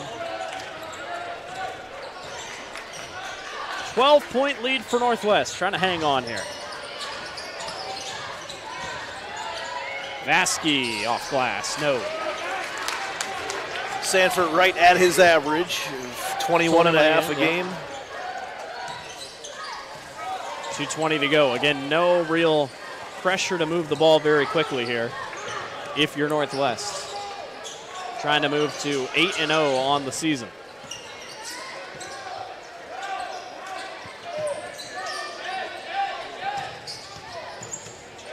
And so far this season, as the looks of it, Centennial really playing well, but the Waukee schools so far will be the Achilles heel as Sanford again gets a layup to go. Full timeout on the floor for Northwest. They'll try to hold on to their lead. You'll be right back. We're watching the Central Iowa Sports Network. Our year-end sales event is going on now at DeArmond Ford Indianola. Find out why more people are coming to DeArmond Ford Indianola to buy their new Fords and certified pre-owned vehicles. Come see the newest state-of-the-art dealership in the area. Every new Ford and pre-owned used is clearly tagged with one low price. Experience the DeArmond difference. DeArmond Ford Indianola, DeArmondFord.com. Welcome back to the Central Iowa Sports Network. Take a look at that replay on Price Sanford's big bucket. He's got unofficially 25 points tonight. Again, just continuing to play great basketball. If he continues to stay committed with Iowa, Brandon McCaffrey is going to get a nice piece up there in Iowa City. And the in-state talent's been unbelievable the last couple seasons. Obviously, Omaha Ballou of Waukee is going to go to Iowa State. Taman Lipsey's turning into one of the better point guards in the country, and we knew that if you watched him at Ames. Just very impressive in-state talent. Tucker DeVries at Drake is one of the Missouri Valley's best players. Don't ever say Iowa high school basketball doesn't produce good players. Well, even on the gridiron, too, a couple Iowa products playing today in the Under Armour All-American game. Absolutely. Not sure the last time there was two of them from Iowa playing in that game. J.J. Cole and Ben Keeter playing down there. Keeter headed to Iowa to wrestle and play football. J.J. Cole heading to play for Matt Campbell and the Cyclones.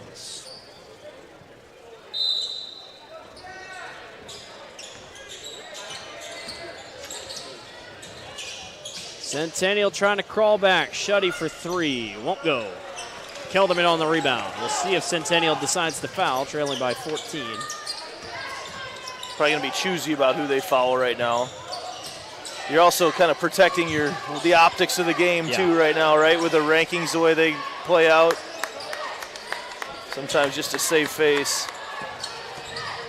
Sanford all the way and one. 27 for Price.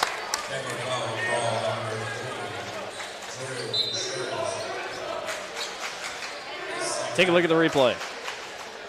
Must have got a hand in last second. Yeah, it wasn't much there right now. Sanford will go to the line to shoot with a... I think they put the points up for the wrong team. I was so confused. I was like, what in the world? I thought I missed Randy's points. all over it on our scoreboard. 53-39, or 37. Should not be 39. 53-37. Three-pointer. Rims out. Winkle tries his luck from three. That can't go. Another rebound by Evan Bryan. These are open looks, too, right now. Bryan tries the three, and that goes. Timeout Centennial. They'll take a full timeout. We'll take one with them. Northwest leads. You're watching the Central Iowa Sports Network. For 75 years, Holt service trucks have hit the streets of Central Iowa to help customers in need. It might be for plumbing, heating, cooling, a water heater, or the usual repairs and maintenance. We've done that with quality work from quality employees who bring passion and personality to the job. That's the Holt difference. It gives me great pride to see how our company has grown from the seeds of success my grandfather planted in 1947. That's why more and more Central Iowans are saying, let Holt handle that. Welcome back to the Central Iowa Sports Network. It is Waukee Northwest on top of Ankeny Centennial, 54-37, and make it 40. Should be 40. 40 points. You just talked about Randy having it, and then he didn't have it. Randy got cocky. We appreciate you, Randy. 14-point lead for Northwest, coming down to the final minutes here of this one. Northwest looks like they're going to come away with a victory, hard-fought road victory against the number 4 team in the state, and that does not go unwavered. So Northwest will have beaten 2 of the top 5 teams in the first half of the season pretty much. Sanford, Kelderman has it.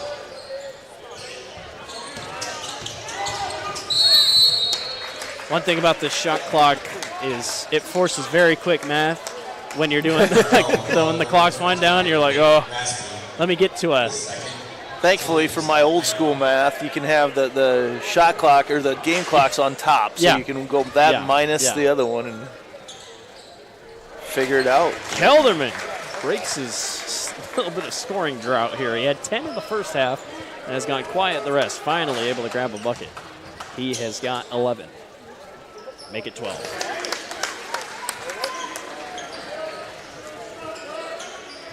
Well, this fourth quarter was better for Centennial, but just not what they needed to come back against a highly talented offense like Waukee Northwest. Brian fades and hits a 2. 30-second timeout. Brian, good night tonight. He's got 9. Centennial has one more timeout left. See if we can take a look at the games ahead for these two teams. I'll try to pull them up here as we go. Northwest will move to 8-0 on the season with the win tonight. And try to tell us about that website you're on. Oh, yeah, we got Bound pulled up right now. Bound's not slow. School websites or school Wi-Fi slow. Yeah, still a long season left. A lot of people think the first part of the season is pretty long, but actually not. Northwest will go at Dowling, home against Lincoln, at Valley, home against Johnston, at Iowa City. A couple little tough road streaks. They go on a long road stretch from January 14th all the way up to February 3rd. They do not come back home. 3 weeks on the road. Iowa City high on the road, Southeast Polk, Waukee, Ankeny, Sioux City West, and Urbandale. Some coast-to-coast trips there with City High and Sioux City West. Manning will not make the first. Centennial will get their rematch back on up on February 2nd, 2023 this year. Groundhog Day. Yeah, get a chance to redeem yourself as Manning misses both. Brian, he's been hot, can't get that one to go. Kelderman on the rebound, and I think that will do it. The Jungle is no match for Waukee Northwest. They will get a really good road victory and will have beaten 2 of the top 5 teams in Class 4A with a nice road victory tonight here in Ankeny Centennial. 56-42. Final thoughts on this one as we wrap this one up. Well, we mentioned before, you have to score to keep up with Waukee Northwest, and Centennial just not able to do that tonight. We don't have the final shooting stats. We'll be curious to see them because it was probably from the three-point line. I would guess that 10 to 12% range shooting from three-point land, right around there. So very tough to keep up with that. Waukee Northwest flexing their muscle and showing why they are number one tonight. You look at Kelderman didn't even have a great night, and they still they were in control. Out to a quick 10-4 lead. They really controlled the game the rest of the way. I can't remember if Centennial got it back and tied it briefly, but if it did, it wasn't for very long. So overall, flexing the muscle. Yeah, overall pretty good contest. Waukee Northwest gets the victory, 56-42. Price Sanford unofficially, I got him with 28, so half your points. I say that's pretty good. That's pretty what good. Price Sanford can do on any given night. That'll do it for us here on the Central Iowa Sports Network. Blake Walker, Andy Pollock, thanks for watching all night tonight, guys. We will see everyone in a couple days on Friday night. Thank you for watching the Central Iowa Sports Network.